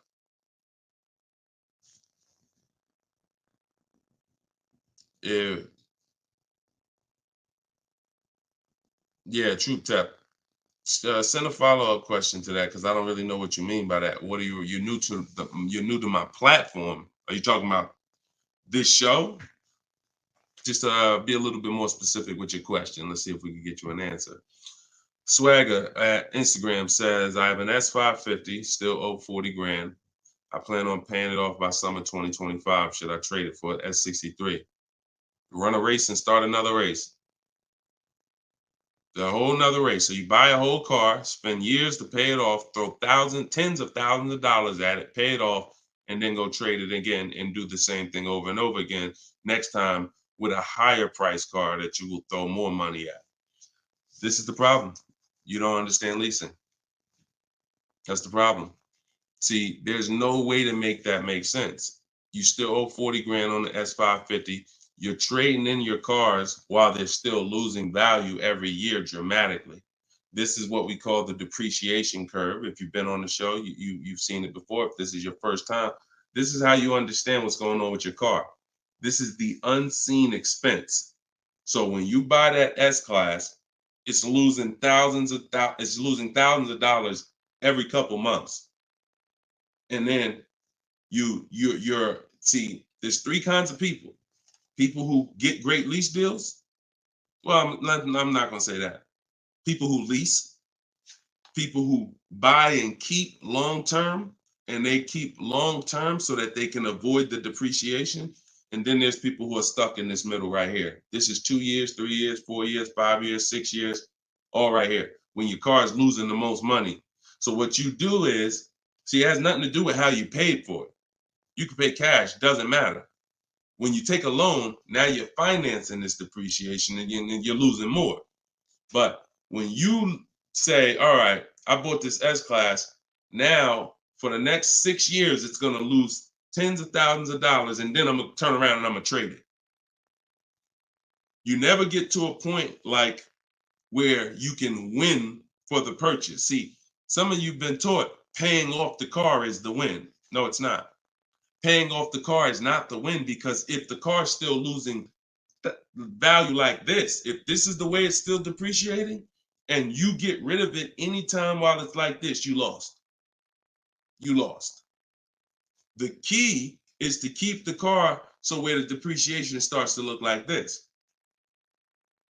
So now, if you were here and you had a 10-year-old S-Class or 11-year-old S-Class, maybe it's worth 10 grand. And maybe a year from now, it's worth 9,500. It's not losing that much value anymore. You outlived the depreciation. That's when you win. That's the purpose of the purchase. There's nothing else important about purchasing because it's expensive. There's nothing else important about purchasing. No other benefits, in my opinion, about purchasing other than I can get to the point where I get here. I can pay off the car. What does that matter? It's still depreciating. I'm losing thousands. Now I'm gonna go trade it in, and I'm not gonna get anything for it because I'm replacing the car in its deepest depreciation phase. And I just haven't learned about leasing. I was taught not to lease. So that money you're tying up, when we were in Mercedes, a great deal on an S-Class. A great deal on an S-Class would probably be, they did them a couple times a year, probably could get one for about 13 and change. That was like a great deal, right? So 13 and change, you're talking, dividing that into the MSRP, which was about 110, you're talking, okay, 1.2, 1.25, 1.3% lease on an S-Class, great deal.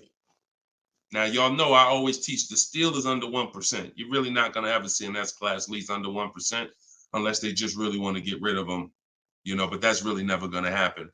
1.2, 1.3, 1.5 is the max. You're paying too much for a car you're leasing. But I want to give you a scenario.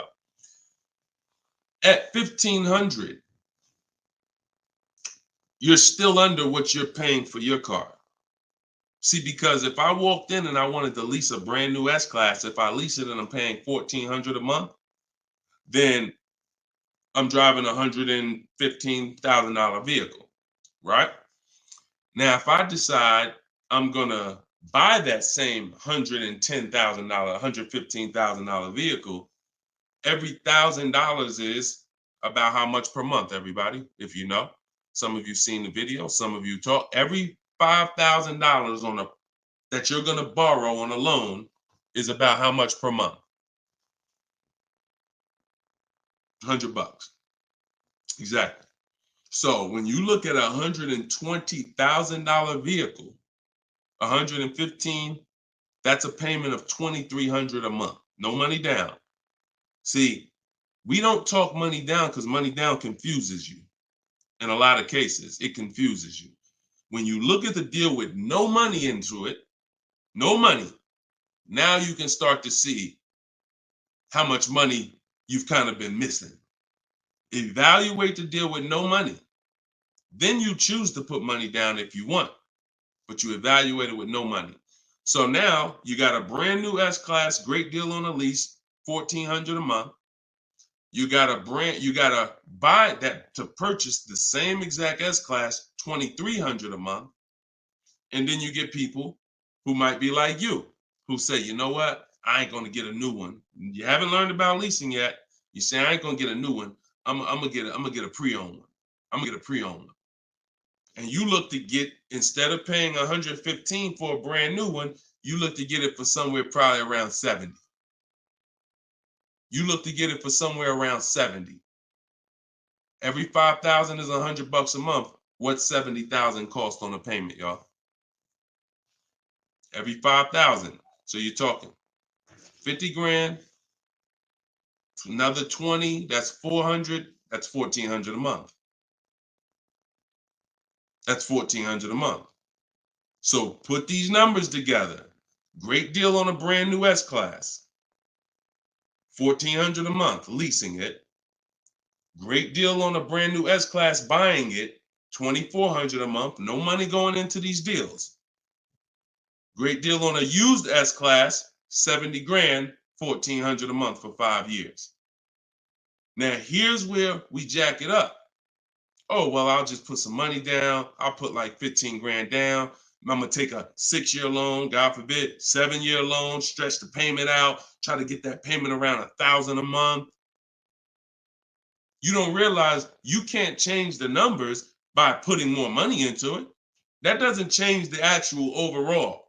If 15 grand comes out of your pocket up front, that doesn't change the fact that of the numbers. That's why I break down the scenarios with no money down going into them. So what I would say, if you need to decide if you're going to keep the S-Classes long term, then you should be buying them. If you're going to keep them 8+ years, then you should be buying them. But if you're not keeping these cars 8 years, then you should be shopping for great lease deals because you're just throwing thousands and thousands of dollars away. Same price you paid, same money that came out of your pocket for the last couple of years to drive that used S-Class, you could have been driving and leasing a brand new one. And I know what comes with a used S-Class, brother.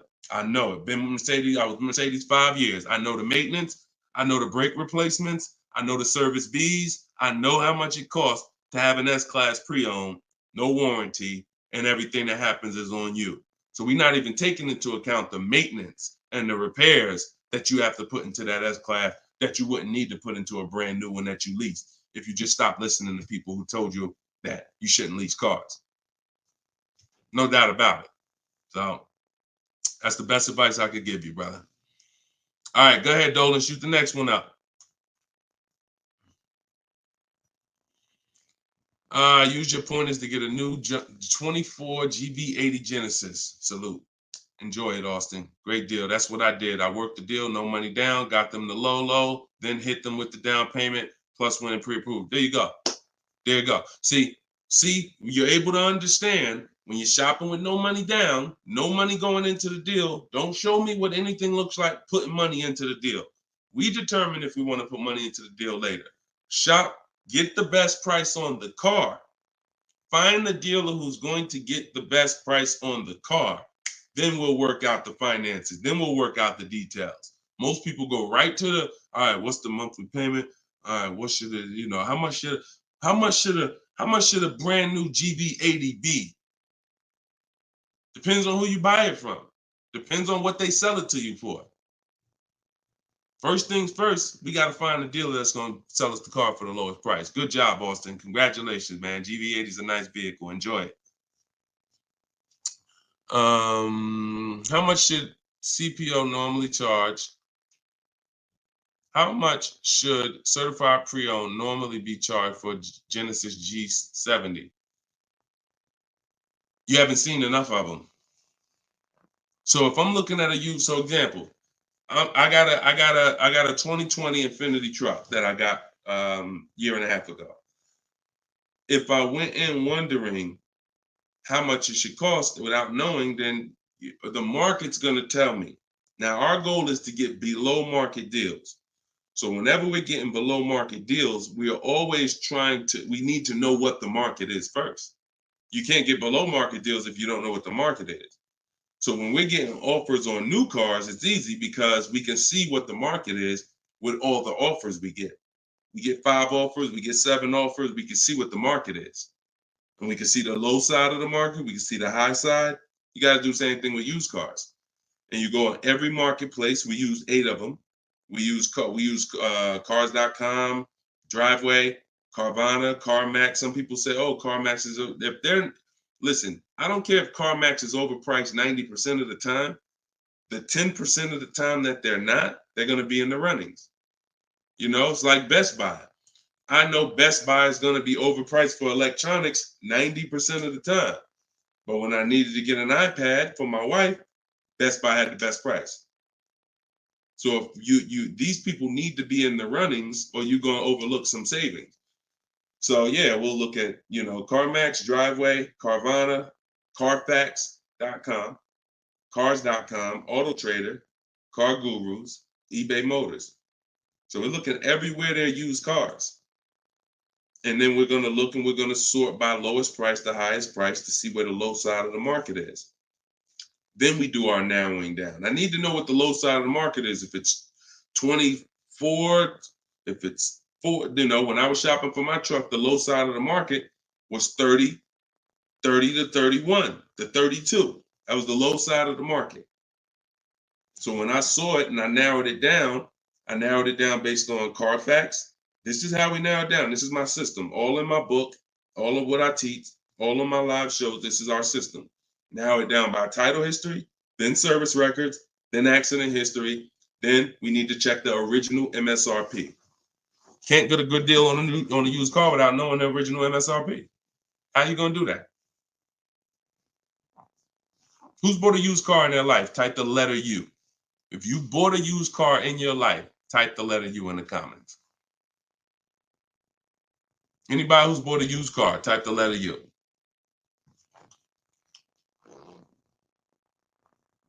Okay, Cash, I see you. Andre and TikTok, I see you. Okay, Cash, all right. King of Rap, I see you. Okay, if anybody bought a used car, okay.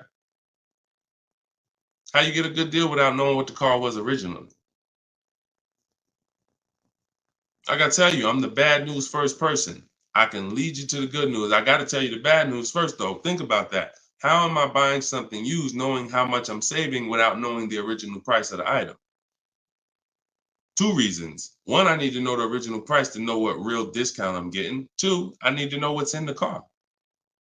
So when I narrowed it down to I had 4 Infinities that I had narrowed it down to. They were all white.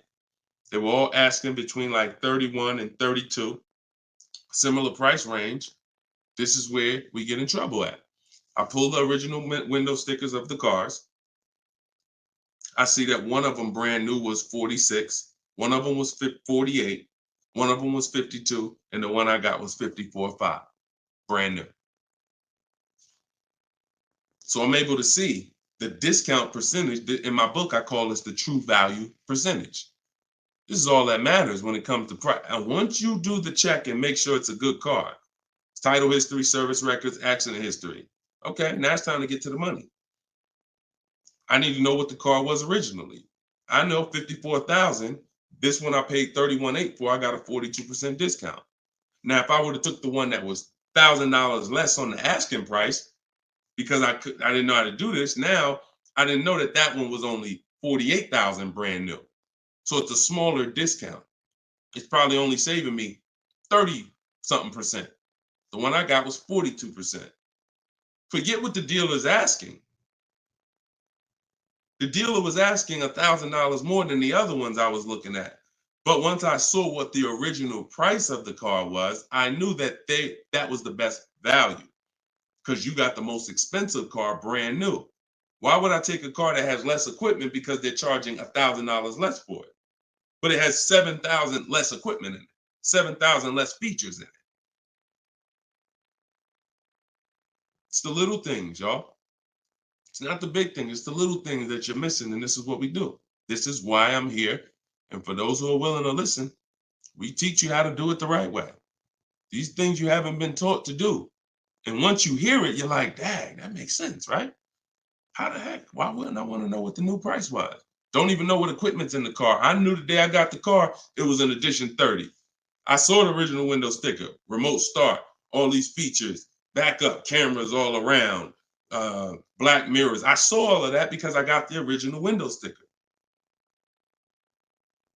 These are the things you must do. And the last thing we do is we verify there's no bogus fees before we go to the dealer. Because some people will be in the lowest prices online, but they have no intention to sell the car for that price.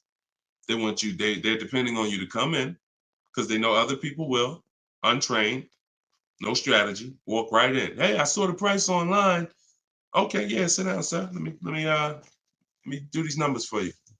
Price goes up by $5,000. No intention. So you wasted your time. I'm listen, God bless you. Yo, Deshone, I'll just walk away. I'd rather not walk away. I'd rather you not have to walk away. And when you truly learn the science and the right strategies of shopping online, like I'm teaching you, you won't be walking away because all you lose when you walk away. Still need a car, don't you? Somebody else just gonna buy that car. It's not like you like, oh, I'm gonna put a sign out. Nobody buy this car. They wasted my time. That car gonna sell. So it's best to learn, how can I make sure I never put a dealer in a position to waste my time? Because while you were at that dealer that was overpriced, the best price car was selling. Because the best price cars don't wait online. They 24, 48 hours, they're gone. So while you wasting your time with the fake dealers, the best ones are the car's gone. That was really the good deal. Okay, so you do all of this from home before you go. By the time you go to a dealer to see a used car, you should already know if that car drives the way I want it to drive, the deal is done. This is the best price online. And when I get there, I usually ask for $500 to maybe $1,000 off when I get there. Never over the phone. You have no leverage. Why would I call a dealer that I know, I've done my research, you got the best price car in the market, and call them and say, hey, could you take off another $1,000? No, there's no leverage there. You make sure there's no bogus fees. Then we go. We're there. We test drive. I like the car. Could you do another 500, 1,000? If they say no, you know they're honest. Hey, I don't have a room. Oh, hey, I just put the car online 2 days ago. Like, I haven't even given it a chance yet. I understand. I'll take it. See, you got to know when a deal is in front of you. And that's the problem. You don't have enough information to know when a deal is in front of you. So you're going to hesitate. And you're going to walk away from a deal because you think, oh, nah, dude don't want a deal, man. I asked him to take off $2,000. You can't take off $2,000. You didn't do your research. Because dealers use a tool called vAuto. They know where their car is priced in the market. vAuto tells them where every similar car is priced at online.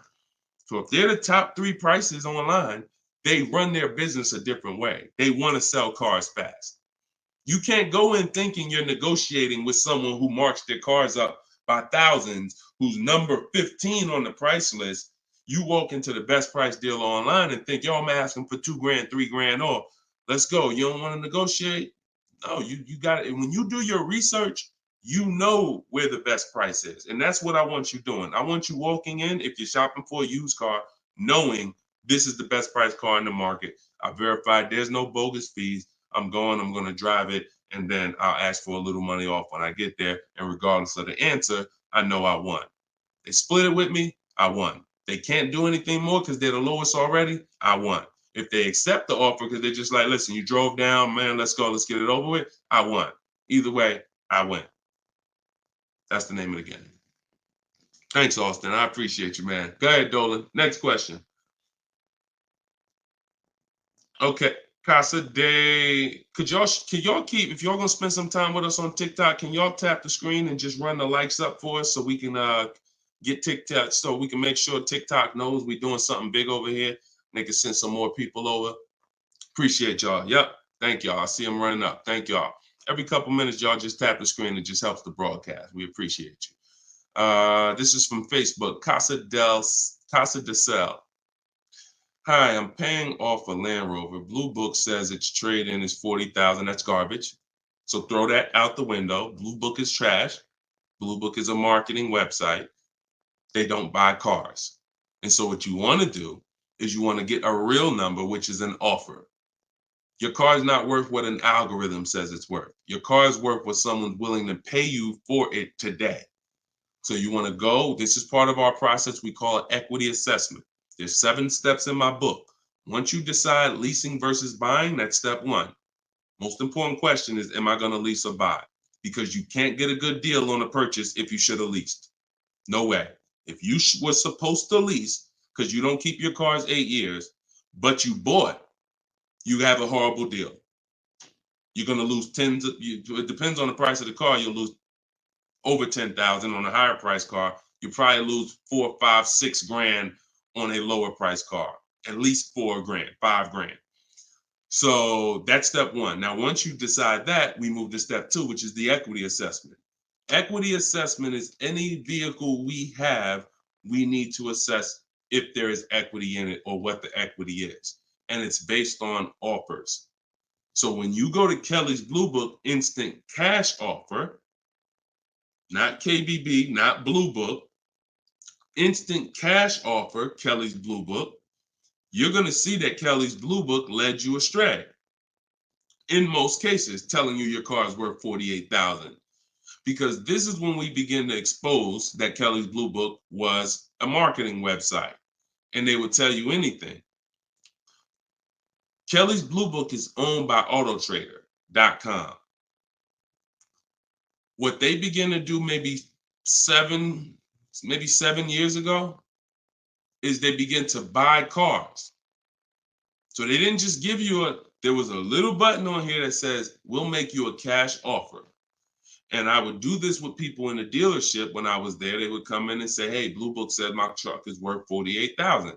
I said, oh, really? Well, and I explained to them that Kelly's Blue Book is an algorithm site, but they do have this feature where you can click a button and you go through a nice 5-minute appraisal and they'll make you an offer themselves. So now let's go through this and let's find out what they're going to offer you. And you go through the 5-minute appraisal and they make you a cash offer, and it's usually $2,000 to $3,000 less than what they told you your car was worth. So they'll send you into a dealer fighting for a number that's not real, and you're looking unresearched, unaware, walking out saying, oh, well, I know my car's worth 48. So that's why we don't use them. And again, the offer you're going to get is from them. So it's not even like, well, oh, we don't use Kelly's Blue Book. And then, no, we use Kelly's Blue Book, the instant cash offer tool. And you're going to use that. You're going to use CarMax. You're going to use Carvana. You're going to use Driveway. You're going to use AutoNation, Sell My Car. And you're going to use Car Guru, Sell My Car. And this will take you about 20 to 25 minutes. You're going to get 6 offers because everything we do is a bid. And then you'll know what your car is really worth. That's the first thing. Before you think about what you're going to replace the car with, let's get the real most money for your car. Equity assessment. So do that first. Okay? Yeah, Kelly's Blue Book is trash, but not the instant cash offer tool. But yeah, we would be sitting there and the person will have their printout, like a number like that, 48,000. And then we go right through it and they're like, oh, wait, now they only offer me 45. Yeah, right? So if the people who told you your car is worth 48 is only offering you 45 for it, what does that tell you? Oh, go back to that site that they offered you 48. You see all those banners, see all those marketing banners and ads? Yeah, that's why they need millions of people to come there to have that make sense for them. All right, go ahead, Dolan. Next one. Right. This one's TikTok. Can I get advice on walking in a dealership with a check in hand strategy? Don't walk in with a check in hand.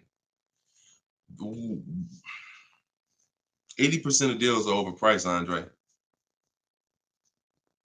You can walk in with a check in your hand. If you get somebody who's really good, they're going to take the check. And that's the mission. Get that check out of your hand into our bank account. And if you're dealing with an 80% dealer, you lost. See, again, I'm giving you boundaries so that you can understand. If you break the boundaries, if you choose to go over the boundaries, that's fine. But I've been doing this for a very long time, and everybody that knows me, everyone that's close to me, be it here in New Jersey or be it in my group, they know that I'm the person who helps you save the money on cars. I would put my money against anybody that I'll get a better deal than you. Now, if you're shopping, I wouldn't put my money against any of my people who learn from me. Anybody that learns from me, I wouldn't bet that I could get a better deal than them. If we got the same time frame, we're gonna get about the same deal. But somebody who has no strategy, just shopping, going into dealers, I'll put any amount of money. I bet you $1,000 today that I get a better deal than you without even leaving my house. So I want you to be in that position because you don't know who you're dealing with. If you're in an 80% dealer, they knock off $3,000 for you, $5,000. You think you won? Look,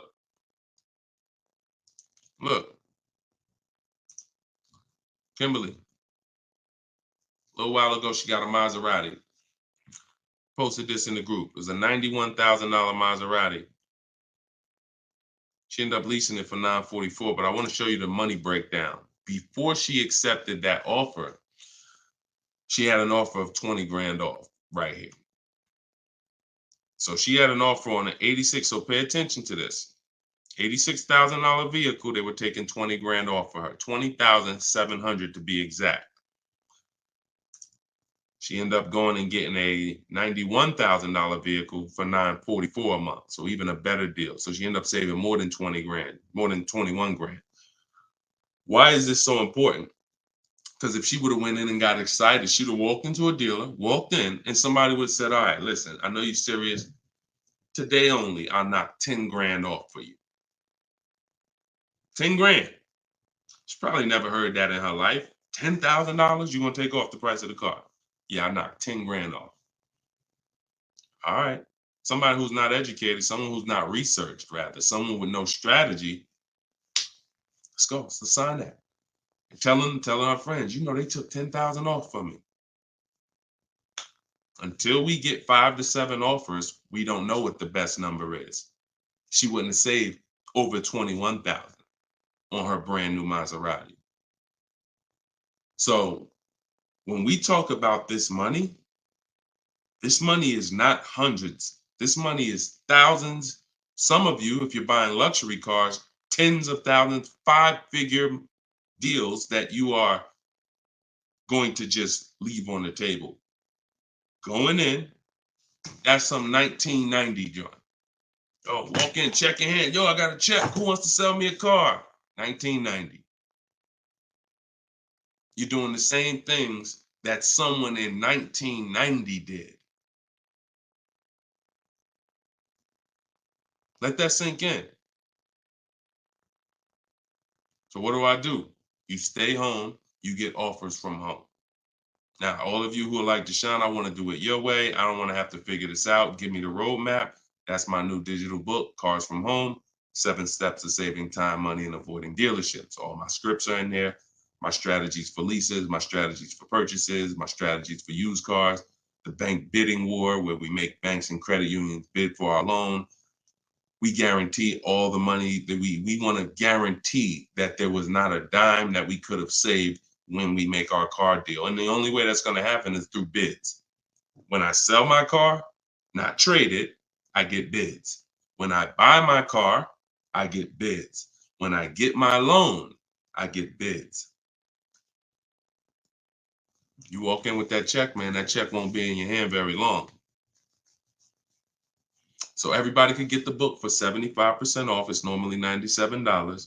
But in my TikTok bio, click the link in my TikTok bio. You won't leave the broadcast, so you could actually come and catch the last couple minutes of the broadcast. But go there as long as you get there before the timer. It's 30 minutes. Once the timer hits 0, it's back up to $97. And if you're on Facebook or if you're on YouTube, we got a link in the comments section for you. If you're watching us on a television, then you can use your camera and you can scan the QR code and it'll take you there. Get your book for 75% off, and you'll have these strategies for the rest of your life. And I also update that book. Some people say, man, is the book available in print? There's too many things that change. I change scripts. I change templates I use, websites change, Vroom went out of business. I need a digital book. I can update the master file so that way you open this book a year from now and it's updated. So you'll see some of you got it 2 months ago and you open it today and you're like, wait, I see something a little different. Yeah, because I update the book regularly. So yeah, get your copy before. And even if it goes back up to $97 and you miss the welcome offer, what are you going to save? What do you really think? How much money do you think you're going to save using my stuff? That's what you should be holding me accountable to. I'm going to get Deshone's book, and I want to save the same amount of money Deshone would have saved on this deal. And when you see these people, Bonita, when you see Kimberly, when you see Sean, when you see Eddie, all these people I share throughout the shows, they're getting the same deals that I would have gotten. But they were just like you. They weren't in the car business 14 years. Frina, she just got this Jeep a little while ago. Look, 2024 Jeep Grand Cherokee. Look, $65,000 MSRP, $579 a month, 0.88% lease deal. I use all the scripts, contacted the dealer, I followed the program, used the scripts, contacted the dealer, sealed the deal. We're in a different world. So you either gonna come over to our world or you're gonna stay in your world. And your world is painful and expensive. Painful and expensive. Spending hours in dealerships, multiple visits, going back twice, 3 times. Painful. Every car deal I make is from right here where you see me at.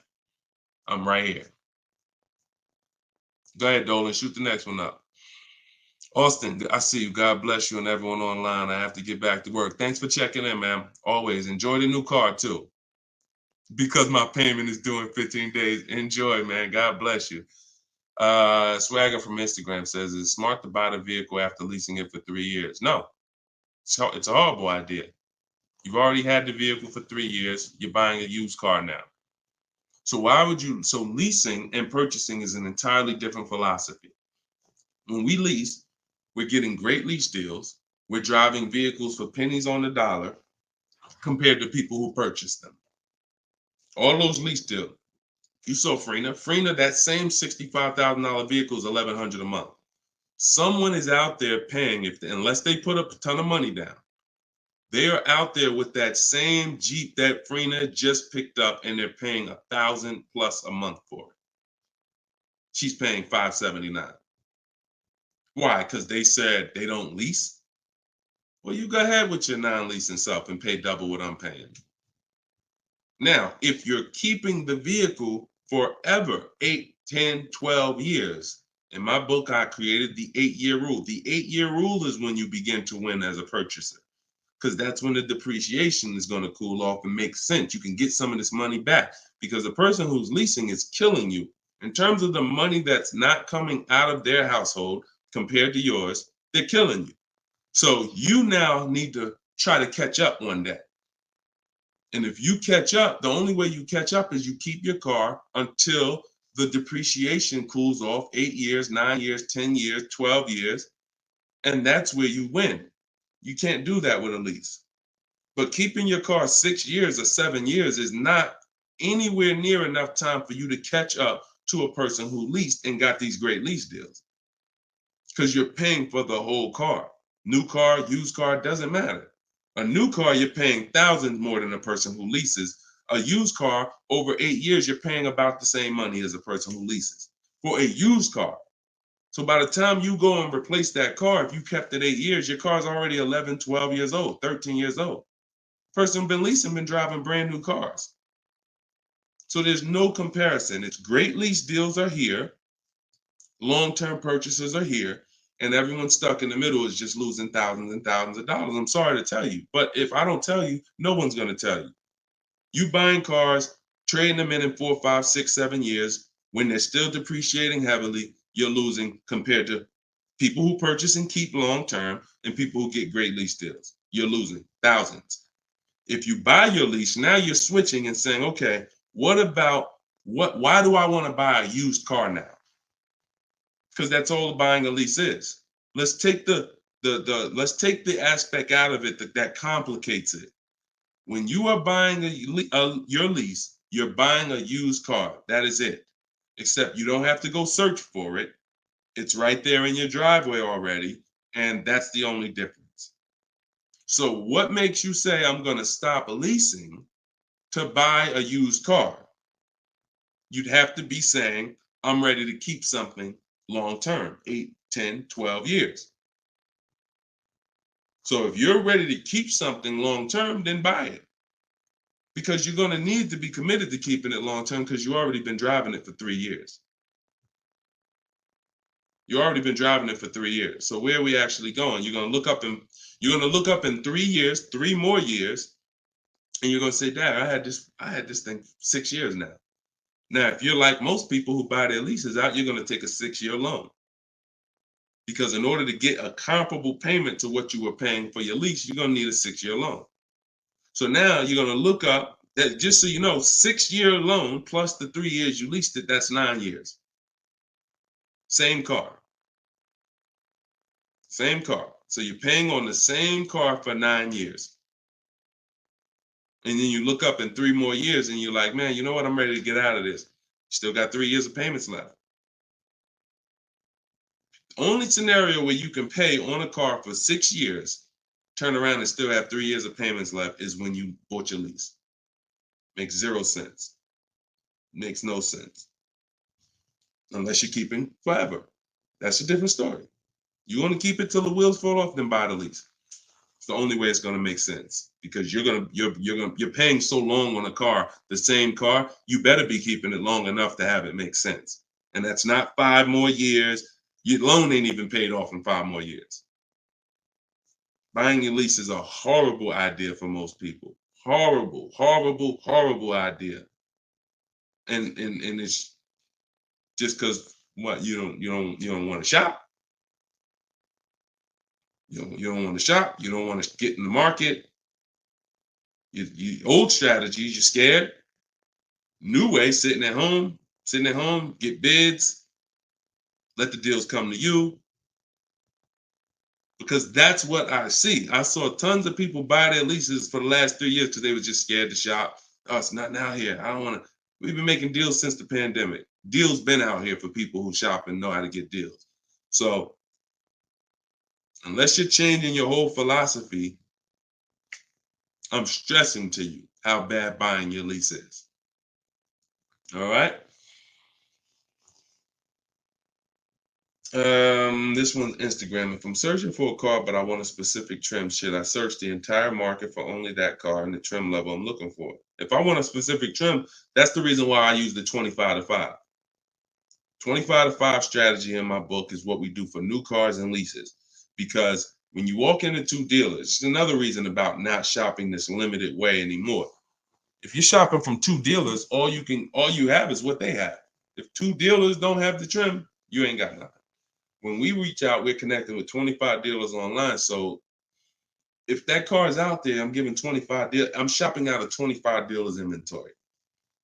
So if no one has it out of 25 or only 1 or 2 have it, now I know that car is just super rare. Or maybe it's about to sell out. Maybe it's like that happens sometimes where like the 2024s are all gone, but the 2025 haven't come in yet. There's only a few 2024s left. But yeah, I mean, we shop wide. We shop wide.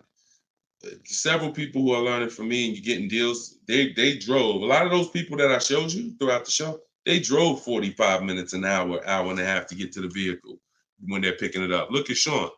Sean specifically And this is how important. I'm gonna let someone else tell you why shopping this way is the best. Because he said, look, he saved. I said I said you're saving over 20 grand with the discount and the rebate. But the only way to know is this the best deal is to compare to the other offers. Because again, I don't know if you could look. I sold a Maybach back in 2015. It had a $20,000 rebate on it. So I don't know if the rebates is 15. What if they got a $20,000 rebate on that? Now that was a $260,000 vehicle, but still, you just never know. So I said, if you're gonna compare it, you're gonna compare offers. He said, yes, I got about 15 quotes. He said I couldn't find anything under MSRP. He ended up expanding his search to 150 miles to find this deal. So he's driving probably 100 miles somewhere. I doubt it's all the way 150 miles, but maybe he's driving 100, 120 miles. But look what he's saving, 20 grand. So we don't do local because you only buy your car once every couple of years. So you buy your car from who makes you the best offer.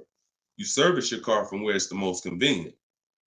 Yeah, we drive to get our deals because most of the time the dealers that are near you, they feel like they own you anyway. So when they see the zip code, they think, oh no, we don't have to make, this person's local. This person's 20 miles away. No, we're not gonna do nothing crazy. But when those people who are 100 miles away from us see us pop up on their computer, and they're like, oh wait, we could take a deal from our competition. All right, let's do this. Sometimes they'll beat the deal that your own local dealer won't get. Your local dealers are charging you the most money. Local dealers are hands down most of the time charging you the most money. Everybody close to you, because they just like you close. You ain't gonna shop. The statistics show you shop 2 dealers before you make a deal. That's what the statistics show. Look, right here. Let me show you something. When I tell you, look, no offense, I wouldn't be trying to help you if I could, but I gotta keep it real to you. This is all stuff we know about you. Look, how many dealers does the average person visit before buying? 39% future car buyers plan to visit at least 3. They won't, because the actual statistics show 4.2 websites a person visits, and then it's 2. It's actually 2. Hold on. Let's see where it's at. Only 1 in 3 potential. The answer's 2. I ain't got to tell y'all. People say, oh, I plan to visit 4 dealers. You ain't visiting no 4 dealers. You're going to get tired. Time you get to the 3rd one, you're going to be like, okay, this is getting old fast. I think we could get it over with. 2 is the answer. So if the industry knows that you visit 2 dealers before you make a deal, why would I give you a great price? So when you're using what I'm telling you to use and you're sitting at home and you're talking to 25 dealers, you have 25 dealers in your inbox. When you're sitting at home and you're looking at all the used car market in a 150-mile radius of you, oh, now you're not the normal shopper. The normal shopper is going to get the normal deal, market value or over market value. That's what normal shoppers get, depending on how bad you are, over market value, depending on how unaware you are. But market value, over market value, that's normal. People with strategy, multiple dealers getting bids, below market. That's the difference.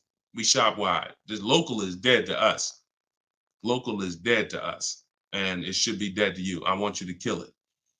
All right, kill that whole mindset. I don't need to buy my car locally. I'll drive into the next state. I remember Shonda last year, California. She bought a Volvo, and she said to Sean, she's in our group. She said everybody in Northern California.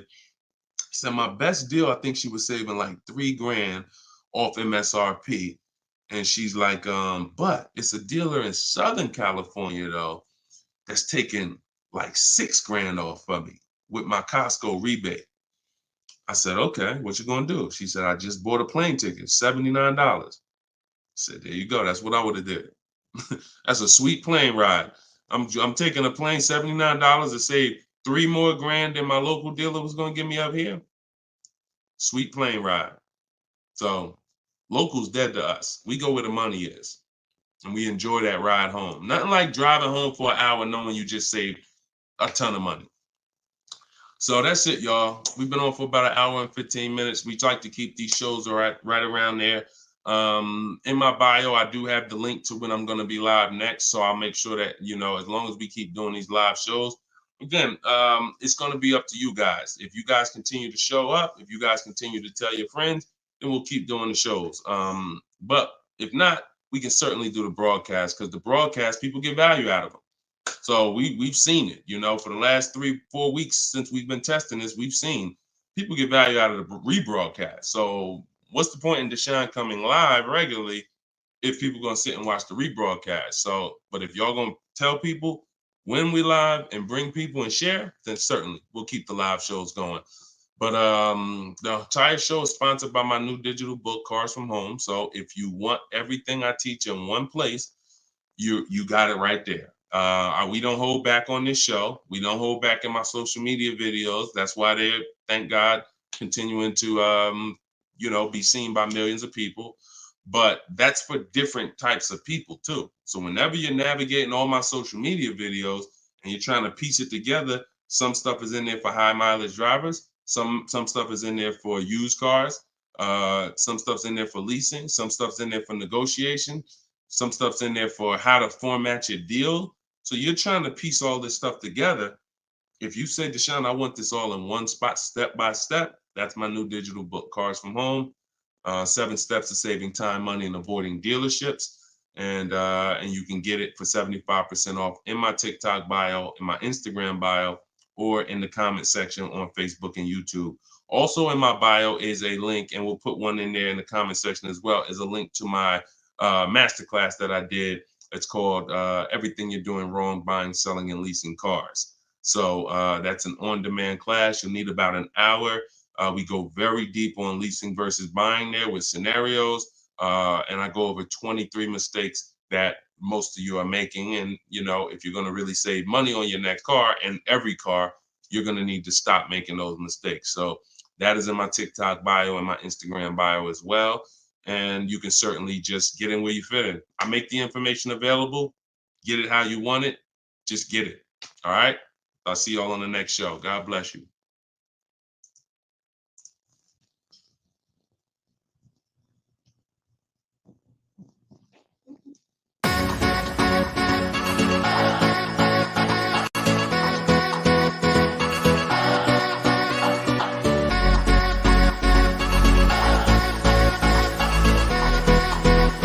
The worst possible thing you could say when you walk into a car dealership. I spent 5 years with Mercedes-Benz, 5 with General Motors, and the worst thing a person could say when they walk in is, if you could just get me to this payment, we got a deal. So your loan's probably still like 19, which means you got to pay to get out. You're upside down. It's called negative equity.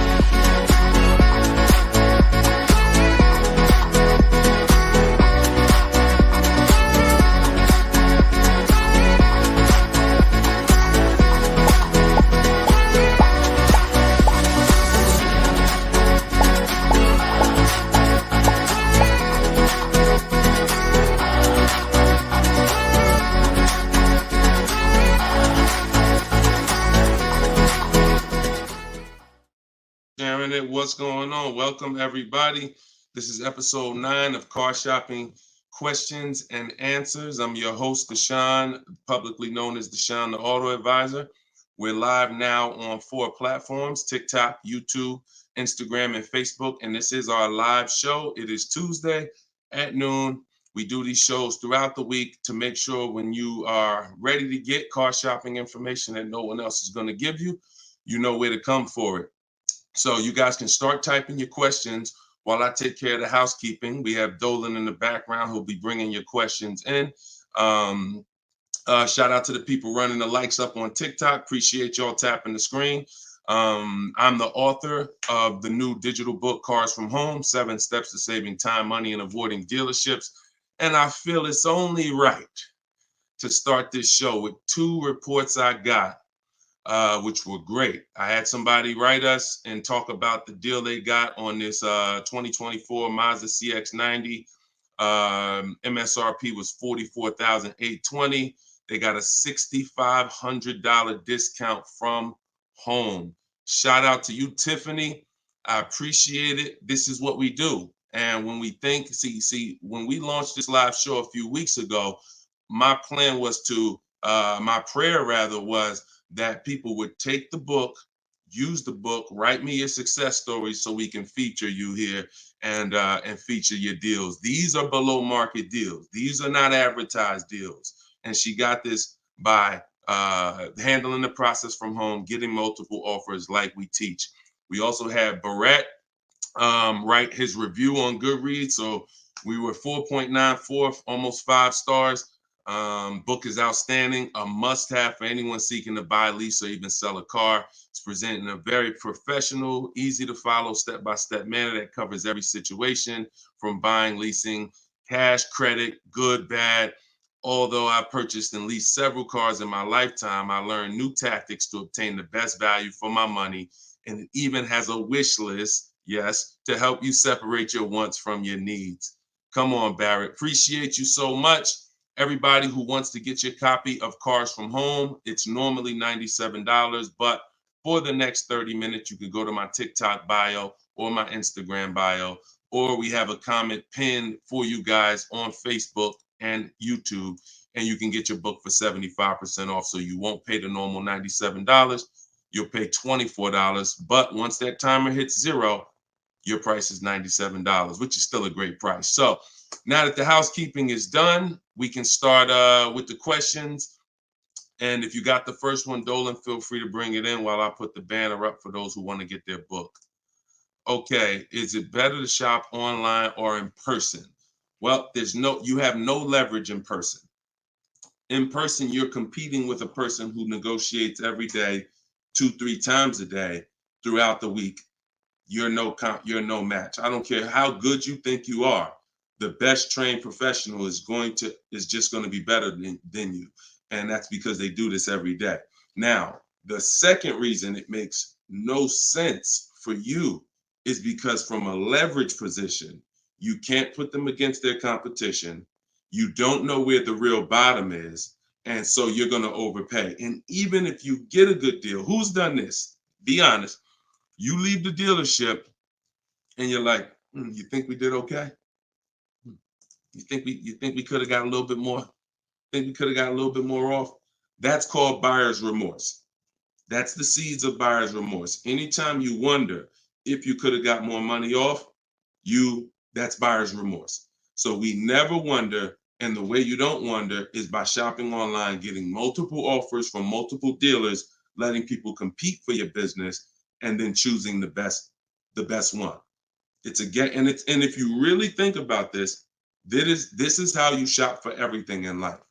This is how you shop in the grocery store. When we go into the grocery store, we're not looking to try to not overpay for the spaghetti sauce, right? We're not looking at hoping that we don't overpay for the grapes today, or let's use for the potato chips we're going to buy, because we already know there's so many options and there's so many people that are competing against each other to sell us something. And that is how you guarantee your best deal, when you have multiple people competing. So when you are leasing a car or buying a car, you need to get at least 5 bids. When you are buying a used car, you need to be shopping wide. You need to be shopping within 75, 100 miles of you. And that's a minimum. And then you need to be looking at all the websites that have used cars, so that by the time you make your decision, you've seen so many options, so many offers, that you have 100% peace of mind. Now, that's just when it comes to buying the car. When it comes to replacing your car, because some of you know there's a word we don't use, it's a T word. It's 2 words we don't use. One is trade, one is down payment. Because we sell our cars, we don't trade. You never get the most money for something trading it. I don't care what you have. You got a baseball card, You trade that baseball card for something, you're not getting the most money for the baseball card. How do you get the most money for the baseball card? Put it on the market. Put it on the open market and let the buyers come to you and see what the best offer is. Never going to be from a trade. Now, the only time we do have to trade is if you're in a negative equity situation. If you're in a negative equity situation, then, and you have too much negative equity, you're going to need to do a trade if you can't pay the difference. But other than that, you know, these are the things that these are the things I want you to etch into your mind. We don't trade, we sell, get bids. We get, when we get our loans, we get bids. And when we buy our cars, we get bids. That's how we guarantee that we get the below market prices that other people aren't getting. Okay? Go ahead, Dolan. If you got the next question, shoot it up. Okay, this one's from Instagram. What fees are included when you buy a car from out of state? I mean, if you're buying a car out of state, standard fees are, if you are purchasing a car, purchasing, not leasing, standard fees are tax, documentation, DMV. Tax, documentation, DMV. I've worked for a handful of dealers in my life. I've never once had fees that were outside of those fees. Never once. Shout out to y'all running the likes up. Could y'all keep running the likes up on TikTok? And shout out to the sharers. You know we appreciate you. Thank you for sending your friends. Thank you. Listen, you should at least be tagging your best friend. Whoever your best friend is, and hopefully we all have at least one. That's the person you should be tagging. They'll thank you. No one's gonna get mad at you for sharing my stuff with them. I guarantee you that. But shout out to the sharers. I appreciate y'all. So when you are, so that's an indicator. Any dealership that is making up these fees that have run rampant over the last 4 or 5 years, prep fees, marketing fees, internet fees, low jacks, we call that padding the deal. You know, you're just packing on stuff, and what you're doing is you're leaving yourself room to negotiate. We don't like to buy from those dealers because those are 80% dealers. I saw somebody ask yesterday on the show, what's an 80% dealer? We didn't get a chance to get to that question. 80% of dealers will overcharge you. It's a competition. So what you're trying to do is find the dealers who are the best prices. And the 20% are the great people. They're the honest ones. They're the ones who are not afraid to compete. These are the people we want to buy cars from. And so once you find the honest dealer, but you can't walk in to find them. You have to sort for them. Because if me and you are standing next to each other on the street and there's 10 dealers in front of us, and they say to us, 8 of these dealers are overpriced. 2 of them are the best price, but there's no label on them. What's the odds that we're going to walk into the 2 that are the best price? Not really that good, right? But if we're at home and we're talking to all 10 of those dealers at once, we're going to reveal who the 20% is. So that is our goal. Our goal is to always find and buy from the 20% dealers, and we let them come to us through online bidding, through online shopping, never through walking in and dealing. Because if you're dealing, as I said, with a dealer who has padded that deal so much, you go look at that deal and there's $4,000, $5,000, $6,000 in made up fees to pad the deal. There's no amount of discount you can get where you're going to get a below market deal. They've just set it up that way. I could take off $5,000 for you, make you think you won. You're still not below market. So that's the psychological things you have to understand. And that's why we shop from home. All right, shoot the next one up, Dolan. Great question. All right, good question. I see Instagram coming through with some great questions today. Keep typing your questions. TikTok, if my lease is expiring, can I go finance a new car? Is there equity in my lease?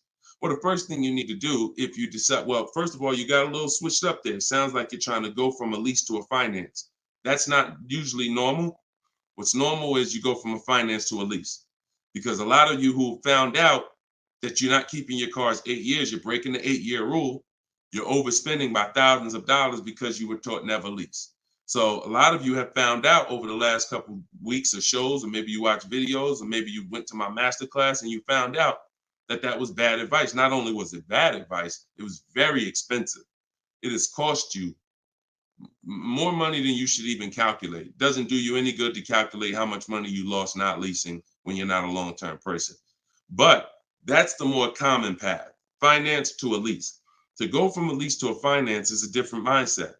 You go from getting cars, paying a very small amount to drive brand new cars, and then transitioning to a finance. So first step, my process is 7 steps. The first step is always to choose leasing versus financing. Good. Thank you, Mr. Silva. I appreciate you. Shout out to everybody tagging on TikTok. Appreciate you. That's the first step. I call that the most important question. So for everybody's on here who's car shopping, if you're car shopping now or you will be in the next 12 months, type me in the comments. Everybody who is car shopping right now, or you're going to be car shopping in the next 12 months, type me in the comments. And I'm going to give you the first word. And I want y'all to always, when you come on this show, be prepared to dialogue. Like, be prepared to dialogue. Have your hand by your keyboard. You're going to learn a lot more engaging in the dialogue than you will sitting back and just listening. Active learners learn better than passive learners. Okay? So now, all of you who said me, I want you to ask yourself, how many years are you keeping the next car? Because this is the lease versus finance question. This is the lease versus buy. I'm not going to say finance because some of you are going to pay cash. This is the lease versus buy question. How many years are you keeping the next car? Gary said forever. Okay, there we go. So that's a good indicator till the wheels fall off, Joseph on Instagram. I see you. Okay, here's the question. 72 months. Okay, that's 6 years. You shouldn't be buying, Frankie. And I'm going to tell you why in 1 second. As long as it lasts. Now, when you want to try to get a little bit more specific than that, because sometimes you'll buy a bad car. It only lasts 5 years, where if we know we're going to keep this thing long term, we want to make sure we buy a car that's a quality car. That's what we want to make sure that we do. Buy a car that's a quality car. All right. So let's do, okay. So all of you, if your answer, I see you, Andrew, you 6, I see Teresa 10. Okay. Now, here's the rule. I call this the 8-year rule. The 8-year rule is based on when cars lose the most money. So it's not based on, see, some of you have been taught you pay off your car, get the title, do whatever you want. You want to trade it in, do what you want. I'm here to tell you that that's cost you because you don't understand the unseen expense. And the unseen expense is the one that's hurting you. That's depreciation. So the first thing you're trying to get when you're deciding I want a car is, how am I going to avoid big depreciation? Big depreciation. You buy a car for $30,000 today. What is it worth in 3 years? Even if you don't drive it. See, this is these are the things that you've been, oh, well, I want to buy a car. I drive as much as I want. But even if you don't drive a car, if I sat a car right outside your house right now and said, Lily, this car is worth $30,000, and you said, Deshone, I don't need a car. I already got a car. And I said, but it's yours. Here, it's yours. It's worth $30,000. You don't drive it. You come back a year later. What's that car worth? Told y'all, stay by the keyboard. What's the car worth? See, we're going to dispel this myth right now, because some of you don't understand, because of what you've been taught, that you think, oh, if I buy a car, I could drive it. I don't pay for the mileage. I'm going to show you that not only do you pay for the mileage, you pay even if you don't drive it. See, look, Alvin said 24. Look, didn't drive it 1 mile. Days on Instagram said 24. Look, didn't drive it 1 single mile. That's probably accurate. So think about that. If that's many people will mention depreciating assets. That's a very common word, but we're now going deep on what that actually means. Depreciating asset means I purchase something, I acquire something, whether I use it or not, it's going down in value. If I use it more, it goes down in value more. So the first foundation that you need to get is leasing versus buying. This is why if you don't lease, but you should have leased, there's no way to get a great deal. Because when you get great lease deals, some of you seen Danielle. Danielle got an Audi A3, $44,000 car. She's paying $550 a month, no money down. So that's Danielle. So when you consider what that deal would, what that car would have cost her if she purchased it, no money down, probably would have cost her about $900 a month. $900 a month. Every 1,000, but every 5,000 is about $100 a month, depending on interest rates. 5-year loan. So foundation. So what you're trying to do is avoid the depreciation.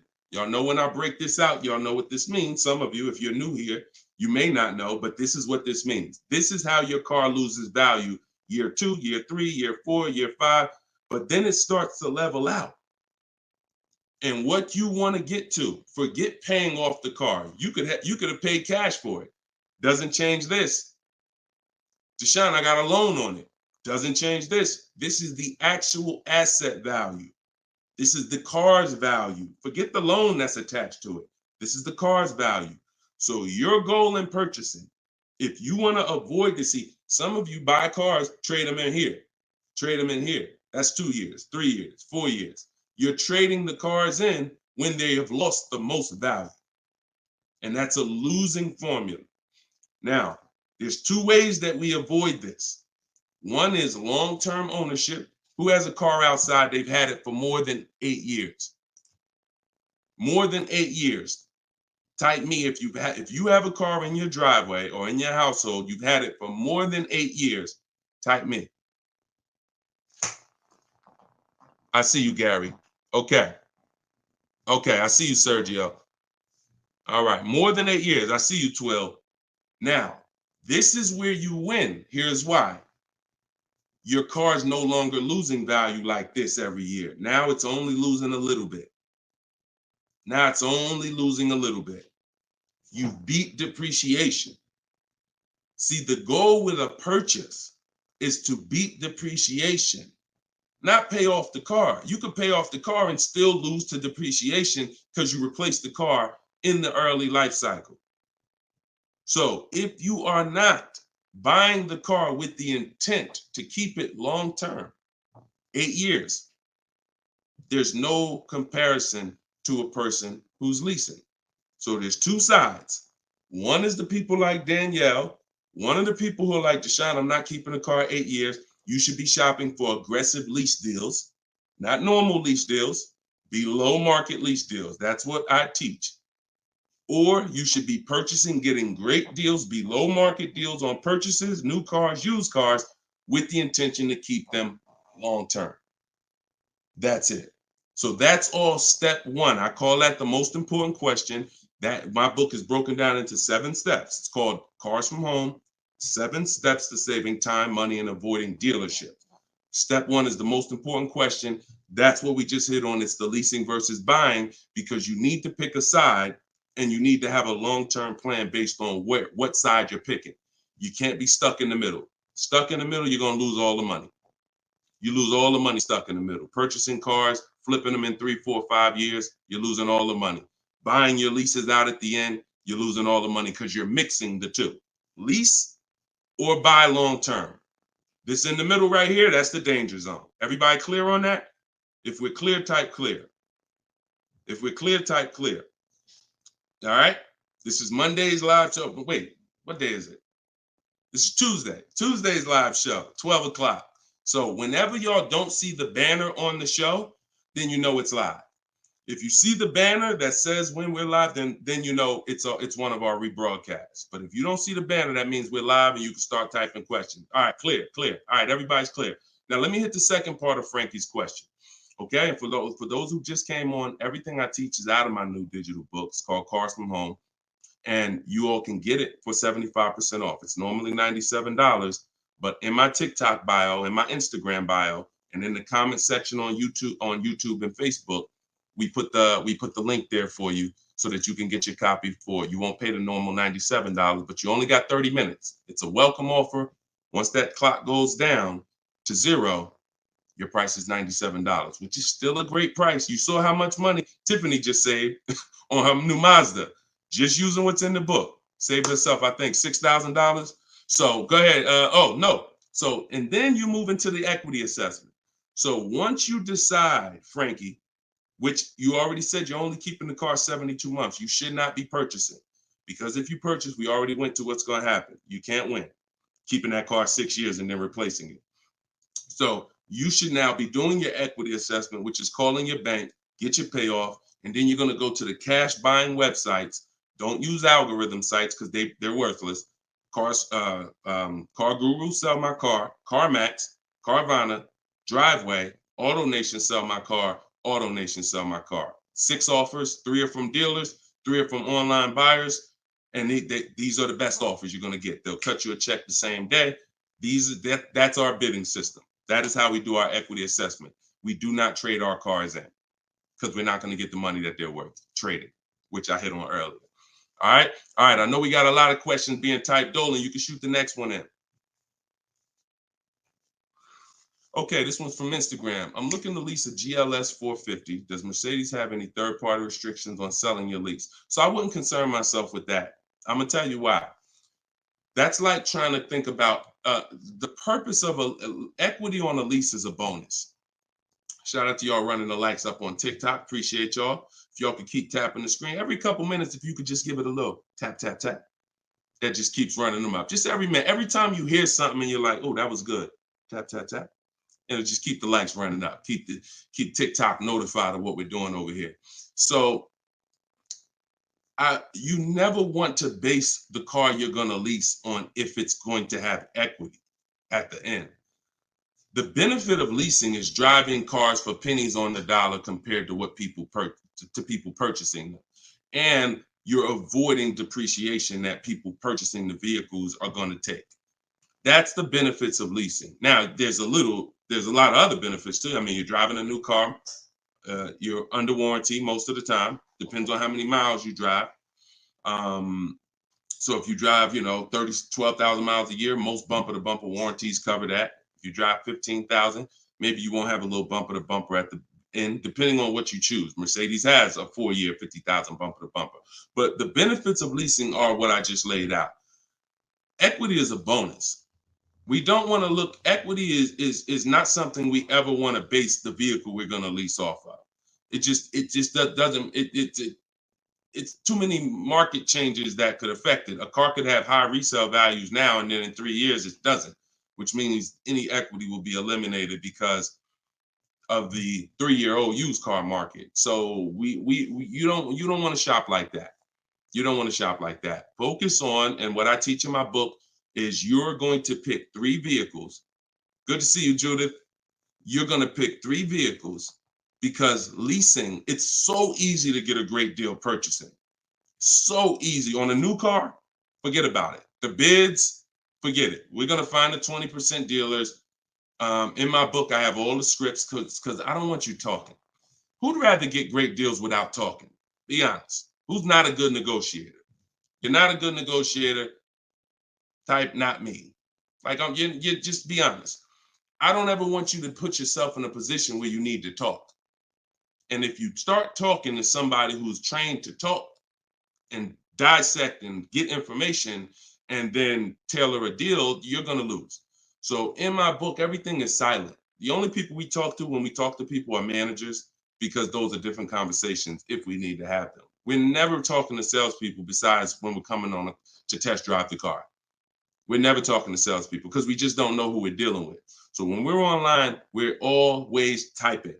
That's why I say go online. My strategy is called the 25 to 5. We go online and we contact 25 dealers, go to their website. I have copy and paste templates in there that you just fill in what you want. But if you're going to do it your way, that's fine. But I'm telling you, you don't want to deviate from this format because you're going to get yourself in trouble and you're not going to get the results. You want to be able to connect with a large amount of dealers so that you could get 5 offers, at least 5, because 4 are going to be overpriced most likely, but 1 is going to beat everyone else. So, but when it comes to a lease, there is the lease program. that the dealer can't control. So if we don't know what a lease program is until we shop offers. So there's no way you can look at the residual value.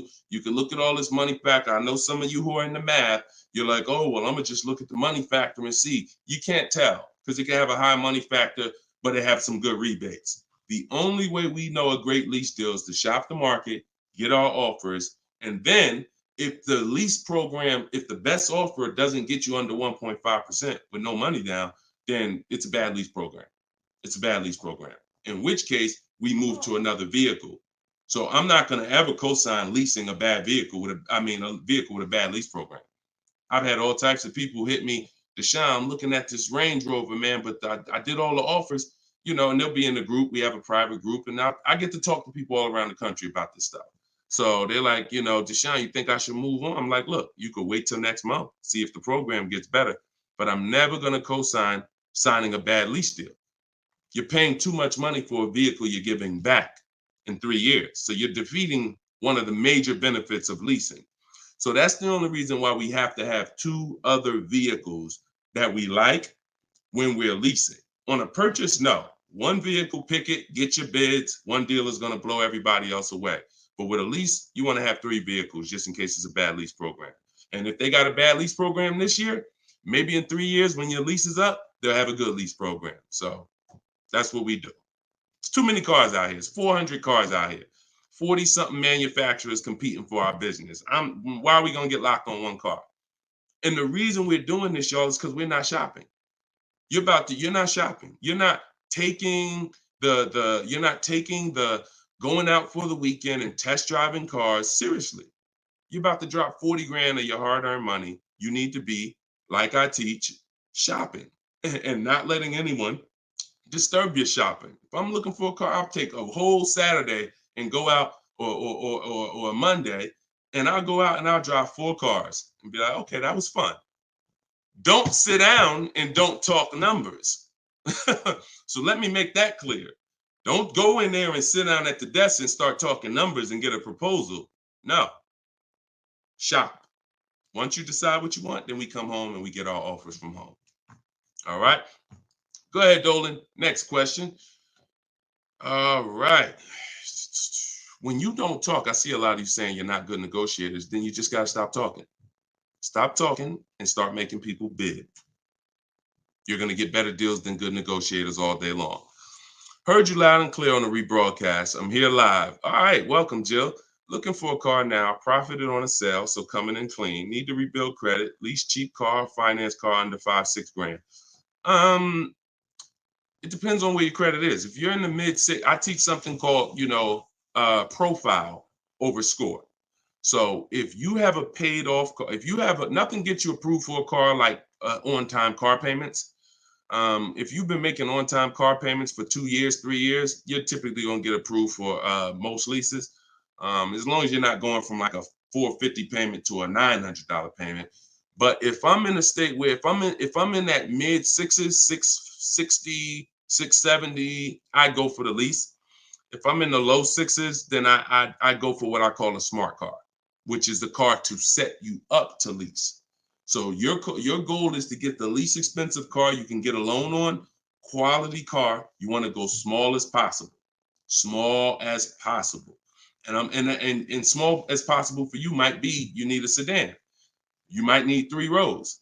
But I teach something, and that's what we were talking about when I posted that review that Barrett wrote for our book today. He was like, we get a wish list for needs versus wants, because oftentimes we confuse these.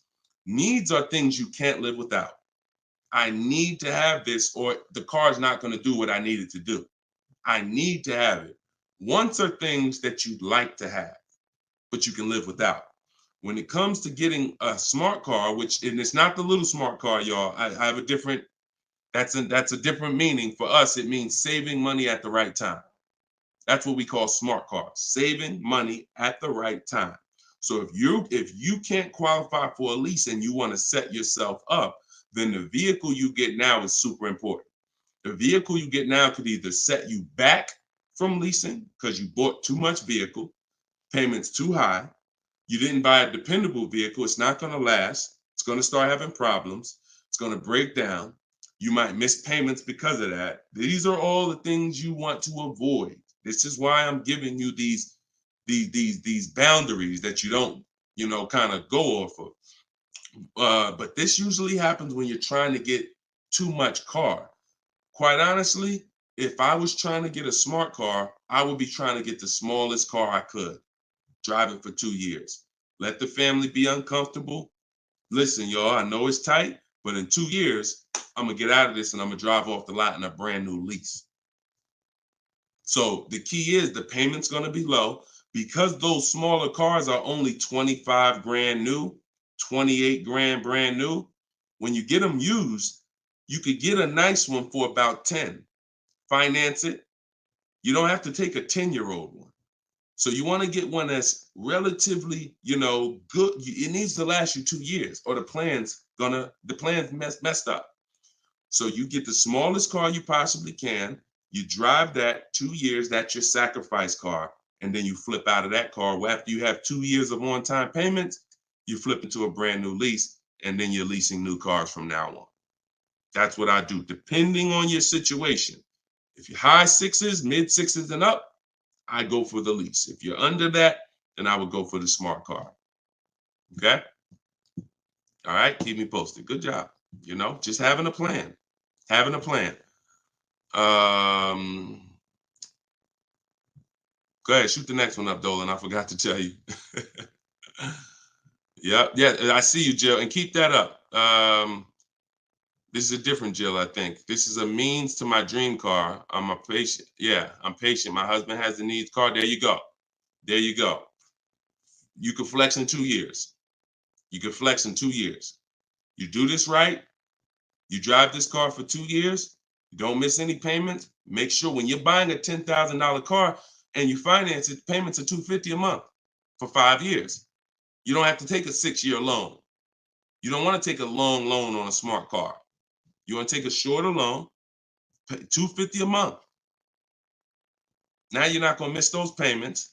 Max at 300, depending on the interest rate, could go higher, 325. But the point is that's affordable. So it's not going to mess up the plan versus you trying to pull out in a $25,000 used car with a high interest rate. Now your payment's $575 a month. You get what I'm saying? So just stay focused, stick to the plan. All right. This is another Jill from YouTube, I believe. Buyout is, go ahead, keep that one up. Oh no, I saw that one. Get the one you just had up, Dolan, from the other Jill. Yep, thank you. So buyout is $36,000 on my 2023 Audi Q5. I want to lease a Range Rover Sport. Should I sell on my own or turn into the dealer? Doesn't look like, and I'm just going to tell you, this is not usually when we do an equity assessment. Now, if you can get out, break even, great. You're driving a 2023 Audi Q5. I don't know who told you that you could switch cars that fast, but it doesn't happen that way. And so the only time in history that we've been able to switch cars that fast is when there was a once in a lifetime seller's market, 2021, 2022, 2023. Once in a lifetime. Chip shortage, every single car was worth 5,000, 7,000. To some of the trucks were worth 10 to 15 grand more than they would normally be worth. Now, I told people back in 2020 that 2021 that was going to come to an end, and don't get used to this. But I told everybody who would listen, you need to cash out now because your vehicle is never going to be worth more today, never going to be worth more than it is today. But that's over. So if you may have cashed out, some people, you sold a car. If you sold a car back then, you can type, type dollar signs. If anybody sold a car from 2020 to 2023, and you got crazy value for it. Some people were like buying cars, and 2 years later, they got all the money back. I did that twice. I leased a brand new Jeep, 2018, and I sold it in 2021, and I made $8,900 after I drove it for 3 years.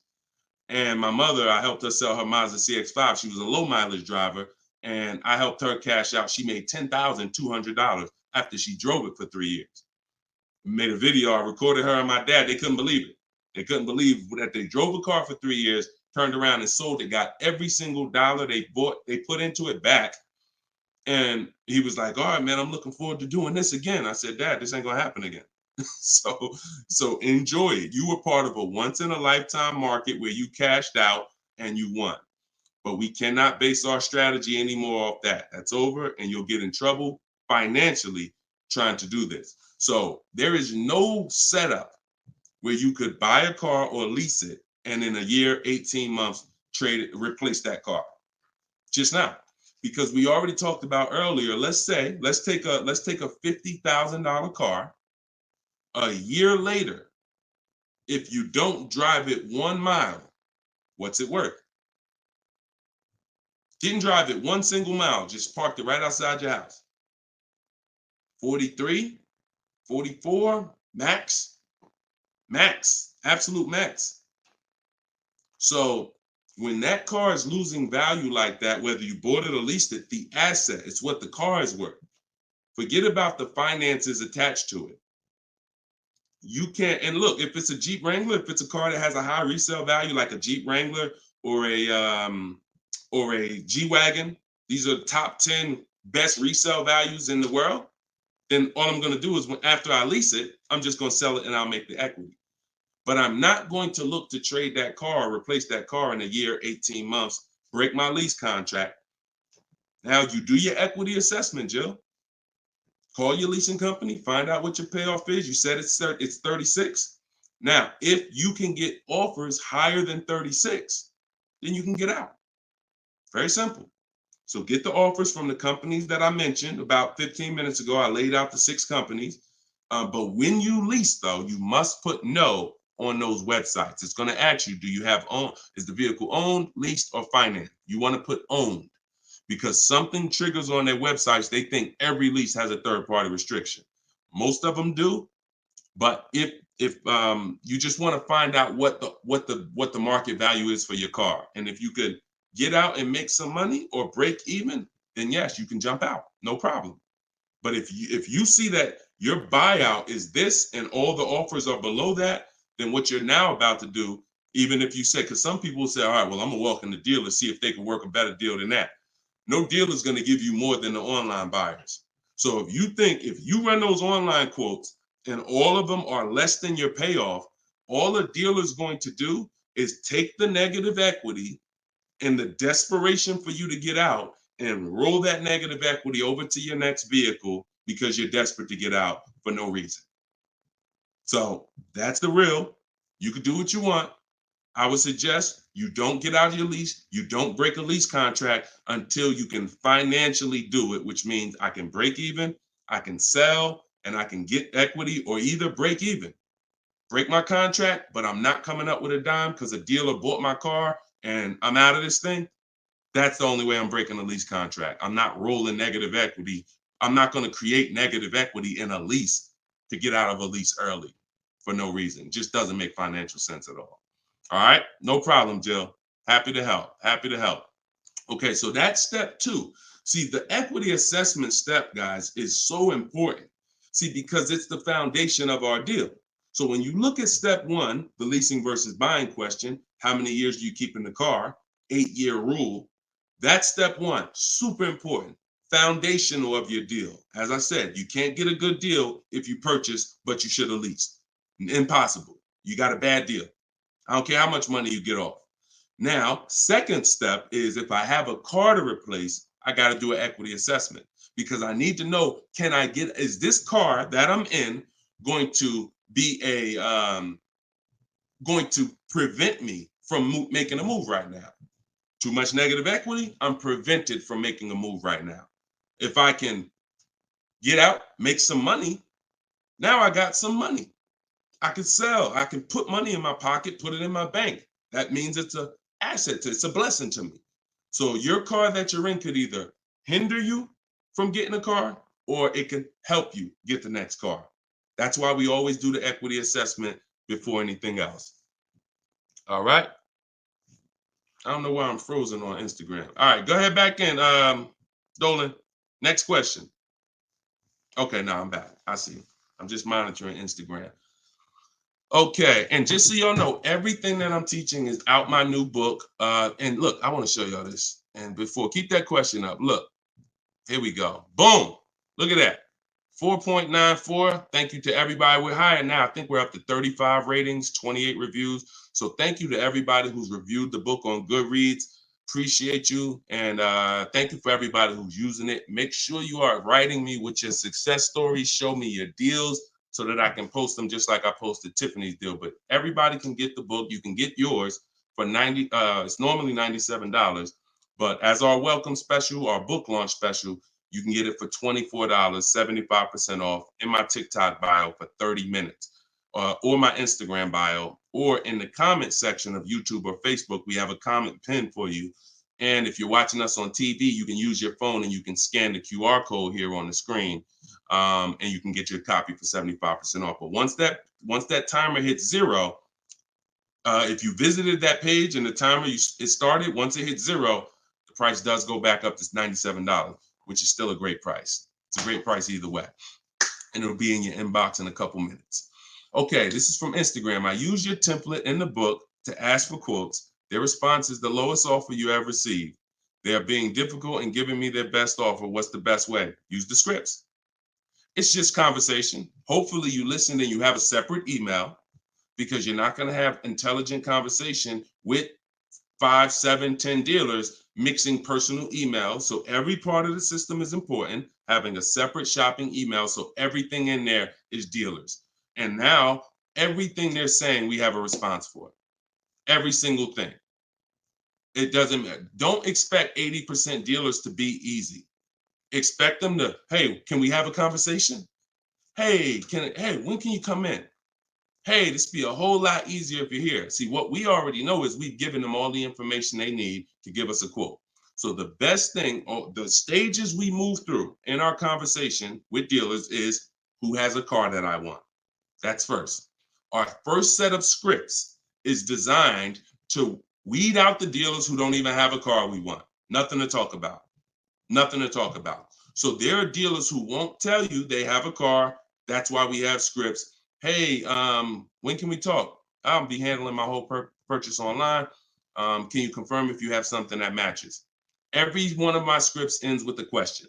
If you're not going to use my scripts in my book, then you make sure every email you write should end with a question, never a statement. So what you're sitting at home and you are copying and pasting. Very simple. Everything they say, we have a response, because I use those scripts. I'm from inside the dealers for 14 years. I know those scripts. Hey, it'd be easier if you were here. Hey, we only do business in person. Hey, when can I get you on the phone? I promise it won't take long. All of the stuff they're going to say. Hey, we only quote in person. None of the people I'm talking to have said that. So should I remove you from my list? Always ends with a question. So your expectation may be, you thought by sending all the scripts, you were just going to get, oh, quotes coming in, everyone doing this. No, that's why we have scripts, because we keep the conversation moving forward. Everything they say, just go to the script, open the template. And just so y'all know, in my book, one of the best reasons why it's a digital book is because I link you to videos and I link you to documents, and that you can copy and paste. So that what this person is talking about is the templates and scripts that I've created for contacting and having these conversations with dealers. So, but everything you are doing, everything they're doing is very predictable. You just change your expectation. I'm going to talk to several people and I'm going to weed this down to 5 offers. And out of the 5, one of them is going to beat everybody else. And then I'm going to use my counter offer calculator that Deshone made to send the counter offers and close my best deal. Take all the emotion out of it. Take all the emotion out of it. You should be emotionless. Nobody can hurt you. All right, you're at home in your living room. All right, go ahead. Mike said nobody gives us this info. I sold cars and the dealership wouldn't even give us any insight. Trust me, Mike, I understand, man. That's why I love the 20% of car salesmen and dealers. They love what we're doing here because they know we were never taught this stuff. So we were never taught about leasing, financing. Thank God I was able to learn it, and I was able to, but we weren't taught about insurances, all the stuff that they should be training us on. We weren't taught. So I appreciate you being here, man. All right, go ahead, Dolan. Next question. Great questions today. Great questions. Let's go. I see you. Shout out to the people running the likes up on TikTok. Can y'all just keep tapping the screen every couple minutes if you could? If you enjoying the show, you getting value out of what we're doing, every couple minutes, if you could just tap that screen and keep running those likes up. I appreciate y'all. It lets TikTok know we talking big money over here. Yep, I see it. Thank y'all. Appreciate you. All right, this is Gary on YouTube. When leasing, is it all about purchase price? No, it isn't, Gary. Great question. When purchasing, it's always about purchase price. All in, out the door, tax fees, everything included. Purchasing is always. Now, leasing, we get our lease offers, and this is where we eliminate the term down payment. We no longer say down payment. I want you to eliminate that word, those words from your vocabulary. You want to replace them with total out of pocket. Total out of pocket. So all of our lease offers we're going to get is following the 1% lease deal principle, which is, because some people, I know Judith still asks, oh, hold on one second. Hold on.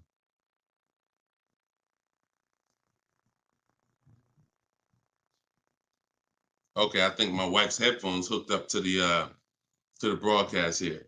Thank you for letting me know, Judy. So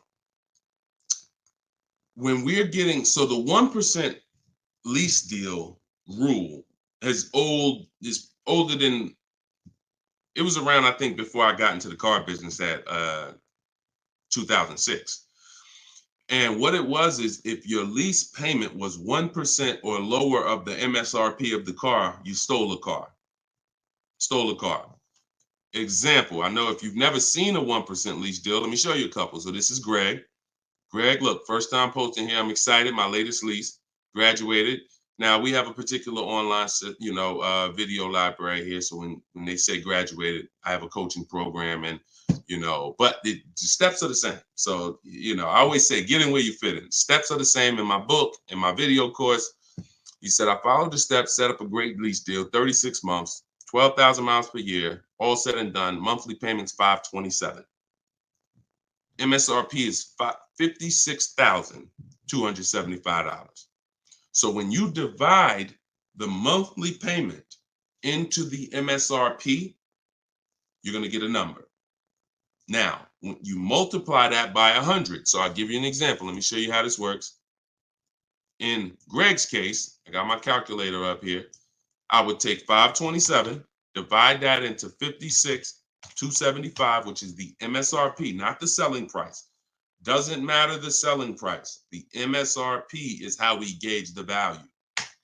Now, that's 0.009. Then we multiply that by 100, and that gives us 0.93%, which is what he put here in his post. So that's an under 1% lease deal. Look, it was a steal. I think someone messed up on the paperwork. No other dealer came close. There we go. Same thing with Freena. Freena just got a Jeep a little while ago. Look, her deal was better than his, my God. But it's a better lease program. Jeep had a better lease program at the time. So, I mean, she got a $579 a month lease on a 65,950 Jeep Grand Cherokee hybrid. Out of control. So this is how we're shopping. You want to follow the format of the 1% lease deal, which is I shop with 12,000 miles per year. If I'm doing 18,000, I'll adjust it later. If I'm a high mileage driver, who's a high mileage driver? You drive more than 20,000 miles per year plus. Who's a high type HM if you're a high mileage driver? All right, type HM. You adjust it later. 25,000 mile a year lease. You always shop with 12 because that's how we judge. I see you, Mr. Silver. That's how we judge. I see you, Ado Johnson. Or no, AD Johnson. Sorry. So still going to, this is still Gary's question. This is why we're not focused on the purchase price when we're shopping lease offers. We're focused on looking at the formula that we use to judge a great lease deal. And everything we do, I have 3 rules. 1% lease deal, I didn't make it up. That's a steal. In between 1% and 1.5%, that's a deal, because that's still better than a purchase. It's still great value. When you compare it to someone who's purchasing, they're paying tons more.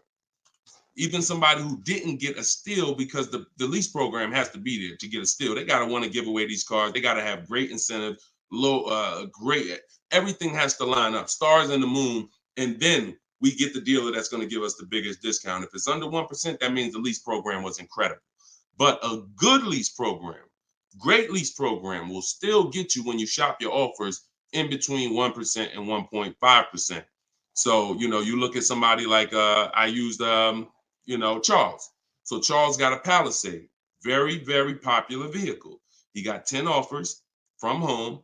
His best offer was 1.23, $48,000 vehicle. He's paying $597 a month. Now that same $48,000 vehicle, and this, I'm about to hit on something that I said earlier, but I'm gonna really bring it across home plate right now. It's impossible to get a great deal when you purchase, but you should have leased. Because look, $48,000 Palisade, you guys know, we talked about it earlier, every $5,000 on a loan is about how much per month? Every $5,000 on a loan is about how much per month? I told y'all, stay by the keyboard, because we like to dialogue. So we want to make sure you are always by your keyboard so you could dialogue. Active learning. That's how you're going to get the most out of this show. Active. Okay. Anybody type it yet? Okay. Thank you, Dominic, on TikTok. Yes. $100. So that same Palisade that Charles is driving right now for $597, there are people who financed it, no money down, and they're paying almost $1,000 a month, $900 to $1,000 if they got a 5-year loan. If they took a 6-year loan, they're probably paying $8 something a month for 6 years. He's paying $597. So that's what I say. You cannot. And even when you have a good lease program and you get your offers, 1.23, 1.25, 1.3, great value compared to purchasing that car. You're avoiding the depreciation that someone who's purchasing is going to take, and it's no comparison. So, but there comes a limit. That's the third category. We got the steals, we got the deals, and then we got, I call this, it's time to chill. 1.5%. Above that, it's not a deal. There's no value there. There's very little value there. Now, no, there's no value. And I'm going to tell you why. Just add up all the payments.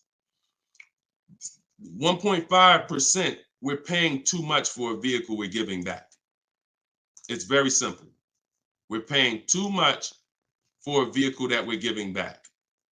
When you take hold on, let me get rid of this.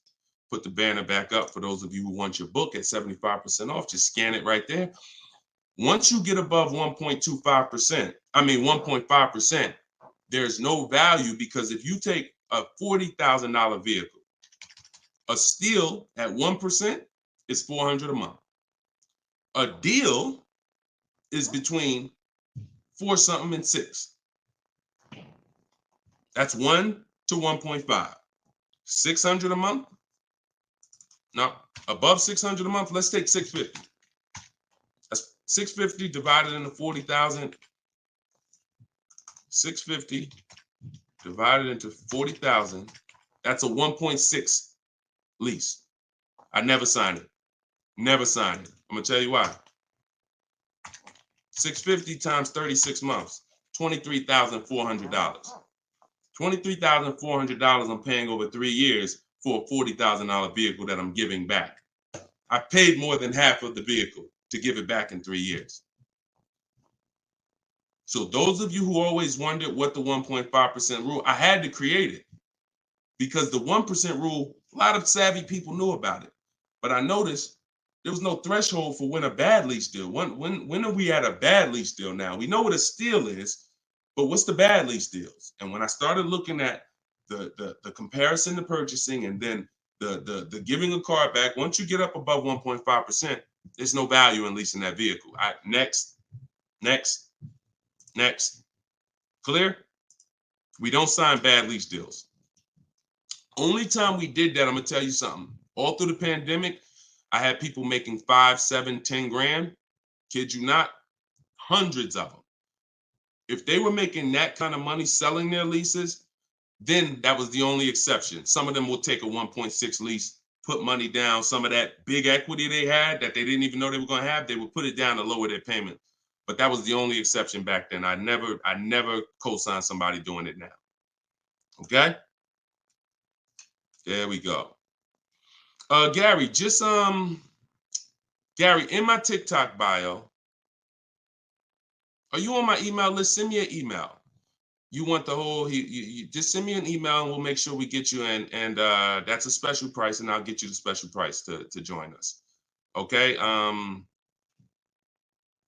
I don't know how, can we communicate on YouTube? I don't think we can. I think we can only communicate. If you follow me on any of the other platforms, Gary, YouTube, TikTok, Facebook, Instagram, they allow those direct messages and we'll be able to see you. Just send me a message and I'll get you I'll have the team find some special link to get you in at that price. All right. MSRP, Todd, is always the bottom line. Okay, this is a great question. Hold on. We'll pull another question up, but I want to do Todd's question he just asked right here. He said, do you include freight and handling in the MSRP calculations? That's a great question. Very common. Let me show you this. When you are looking at the MSRP, y'all, leases and purchases of brand new cars, used car purchasing is different. But when you're shopping, we're always shopping based on the MSRP. So let me show y'all this. I'm actually going to save a window sticker right now, and I'm going to bring it onto the show. Hold on. All right, so let me go here. Boom. Check this out. All right, here we go.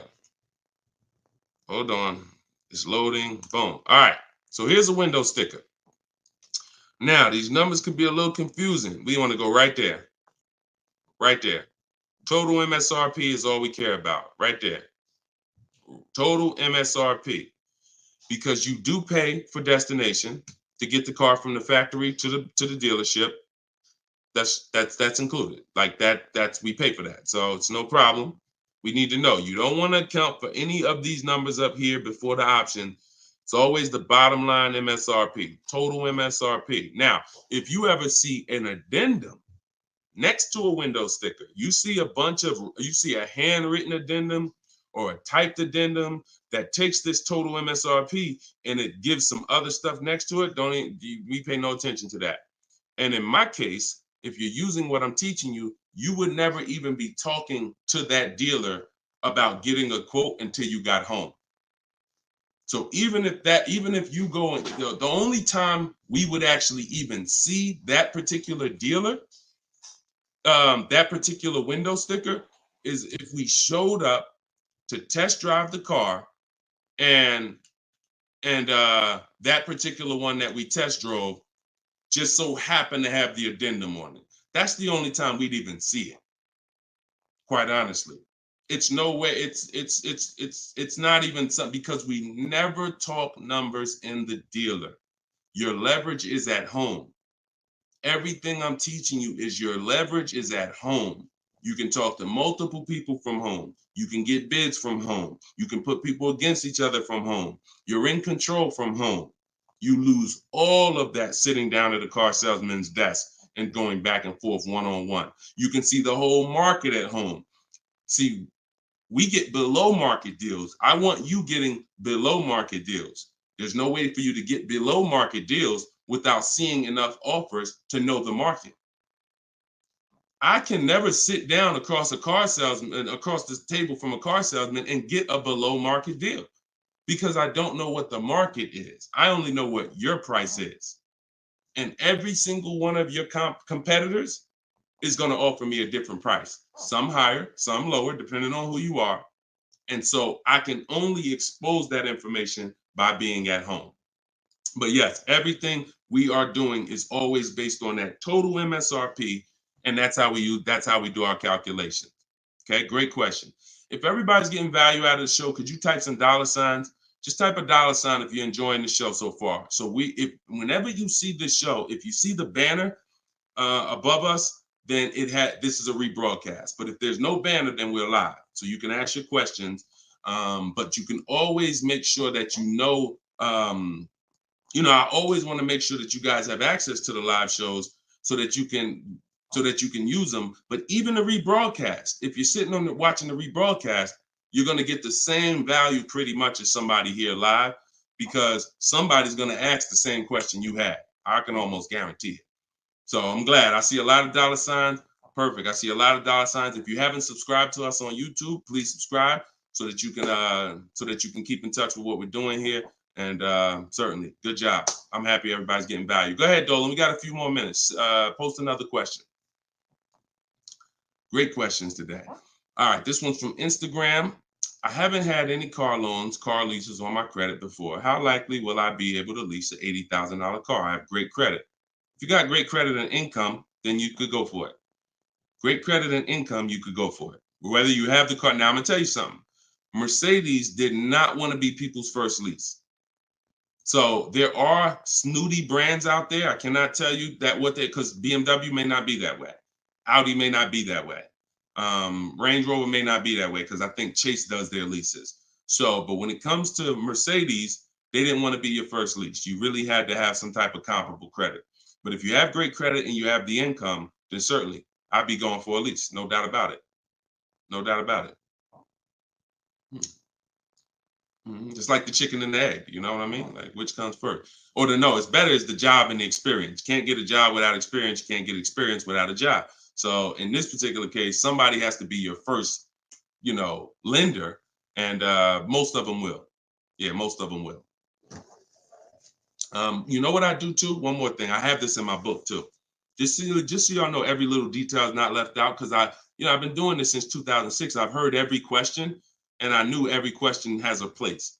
What I do, if I'm you, is before I even shop for a car, if I don't know for sure, even with great credit, if I could get approved, I would call and I'd ask for the finance manager, and I'd tell him my situation. And I say, hey, look, you know what? I got a 740 credit score. I make this a year. I never leased before, but what do you think? And if a Mercedes finance manager would tell you, nah, it's probably not going to work with Mercedes. But someone else would say, nah, that's fine. So that way you don't even waste your time getting all your offers just to find out that this is one of the snooty leasing companies. All right. All right, there we go. All right, shoot the next one up, Dolan.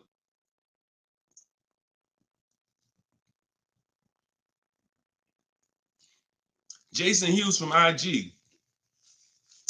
12 to 15K in equity. Great job. Okay. I mean, it's nothing you did, but if you got the equity assessment and you got bids, great job. Now, wait a minute. It doesn't sound like you got bids. And I'm going to tell you why. Because it wouldn't be an equity range. That sounds like an estimate. In fact, it doesn't sound like an estimate. It is an estimate. 12 to 15 is an estimate. When we get bids, when we do our equity assessment, we're getting bids and we're like, hey, I have $13,580 equity based on my highest offer from Driveway. See, get out of the ambiguity. Get out of the middle there. Let's get finite, definite numbers and stay out of these ranges and estimates, especially on things that take us 20 minutes to do. Call your bank, get your payoff, go online, CarMax, Driveway, Carvana, AutoNation, sell my car, Car Guru, sell my car, Kelly's Blue Book, instant cash offer. 20 minutes. Get your equity. 8 payments left, not keeping 8 years, now a good time to lease. 100%. 100%. There's no benefit in waiting. Listen, that is the path for a lot of people, Jason. A lot of people are going to discover what we're doing here, teaching by the numbers, not by emotion. And they're going to realize that not leasing has cost me money. Should I wait or should I just transition now? There's no reason to wait. There's no reason to wait. The only thing that would make you wait when you do your equity assessment is you have too much negative equity, you can't get out. That's the only time. Or you have a credit situation where you need to actually get your smart car, get a car for 2 years, rebuild your credit, and then go lease. Anybody else, no benefit. I'd be leasing tomorrow because I had a friend of mine, he's a close friend of mine. He's actually in my program. You know, he uses our stuff. And he's like, he had a Kia Telluride. Well, he had an accident. Vehicle got totaled. Now, he said, now I know the 8-year rule, Deshone. I'm going to lease this next one. He gets his bids. Last week, he leased the Kia Telluride for under $500 a month.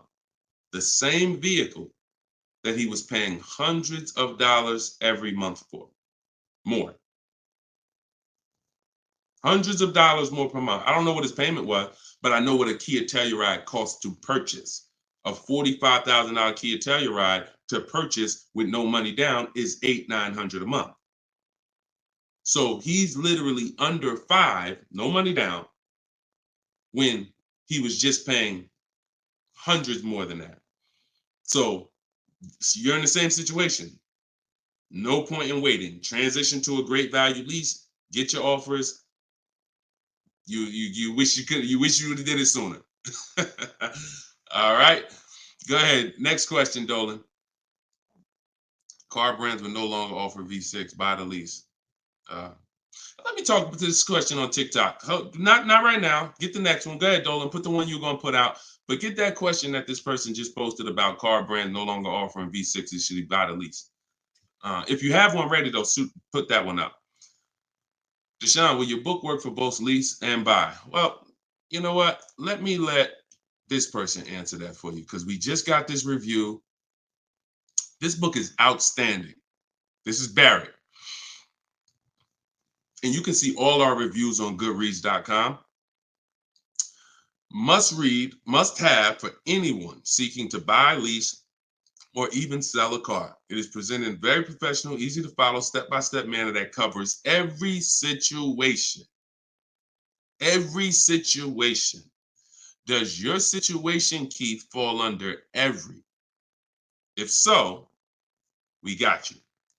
Every situation from buying, leasing, with cash or credit, good or bad. Only thing that Barrett didn't put in there is used cars or new cars.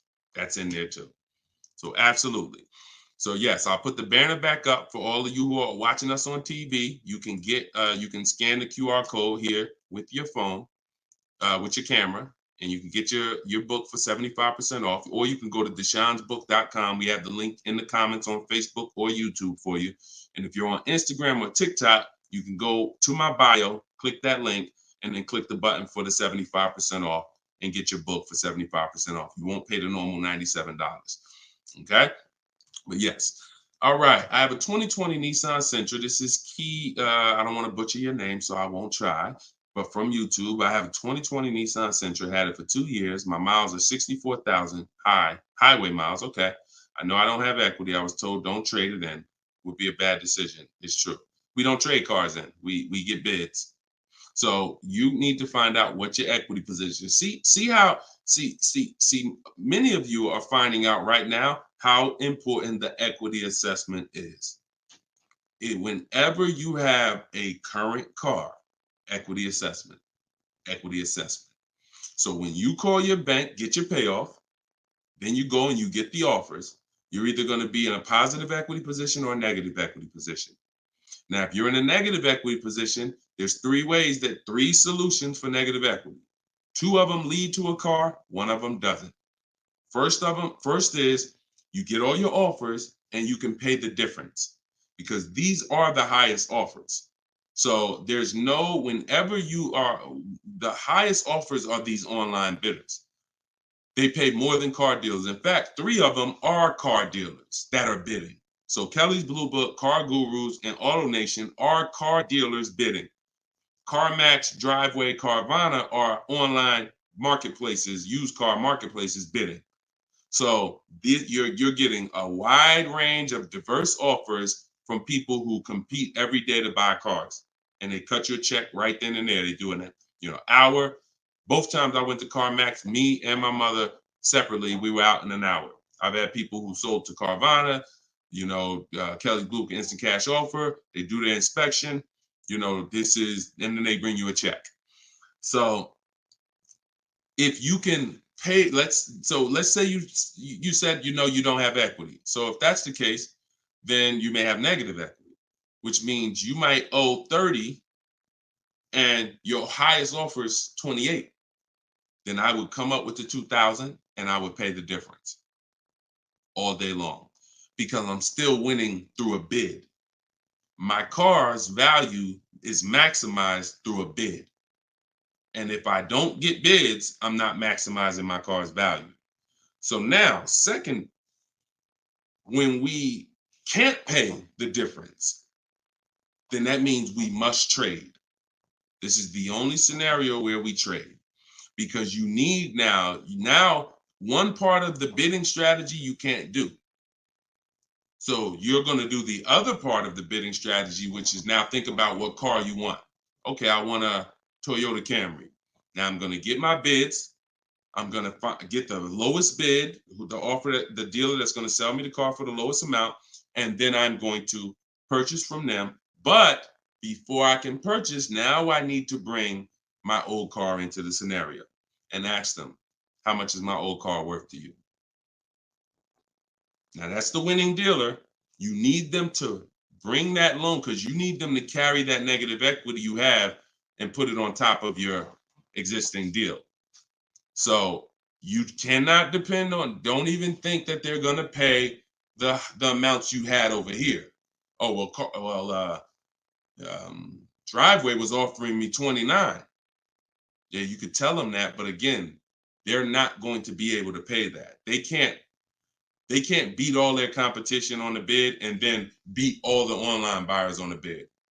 So that's why I say your first option is always to pay the difference.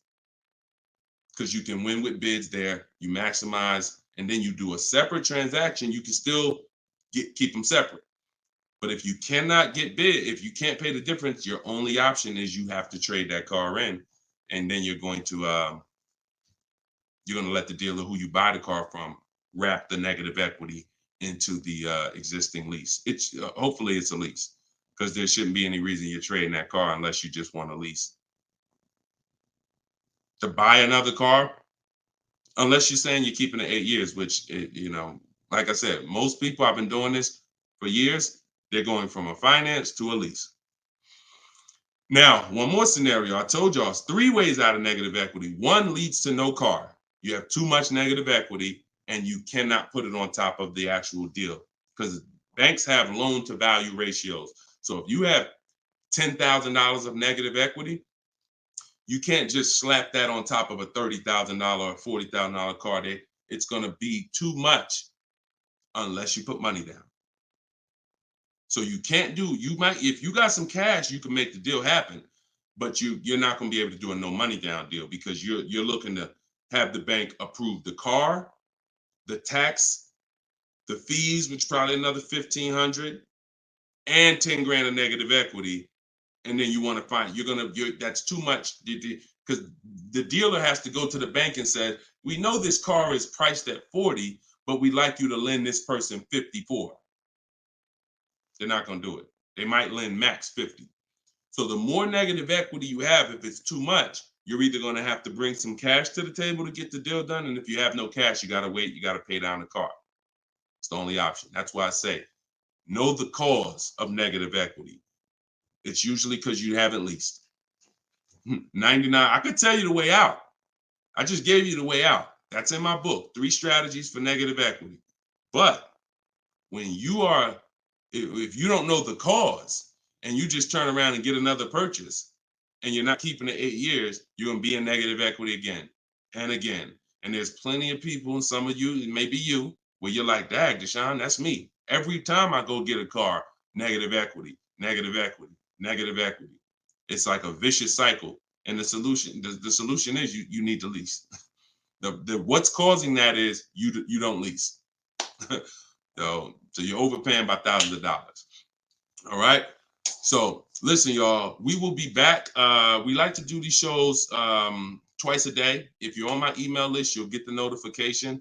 We like to get through as many questions as possible, keep this around an hour, 15 minutes. And so all of you, appreciate you coming.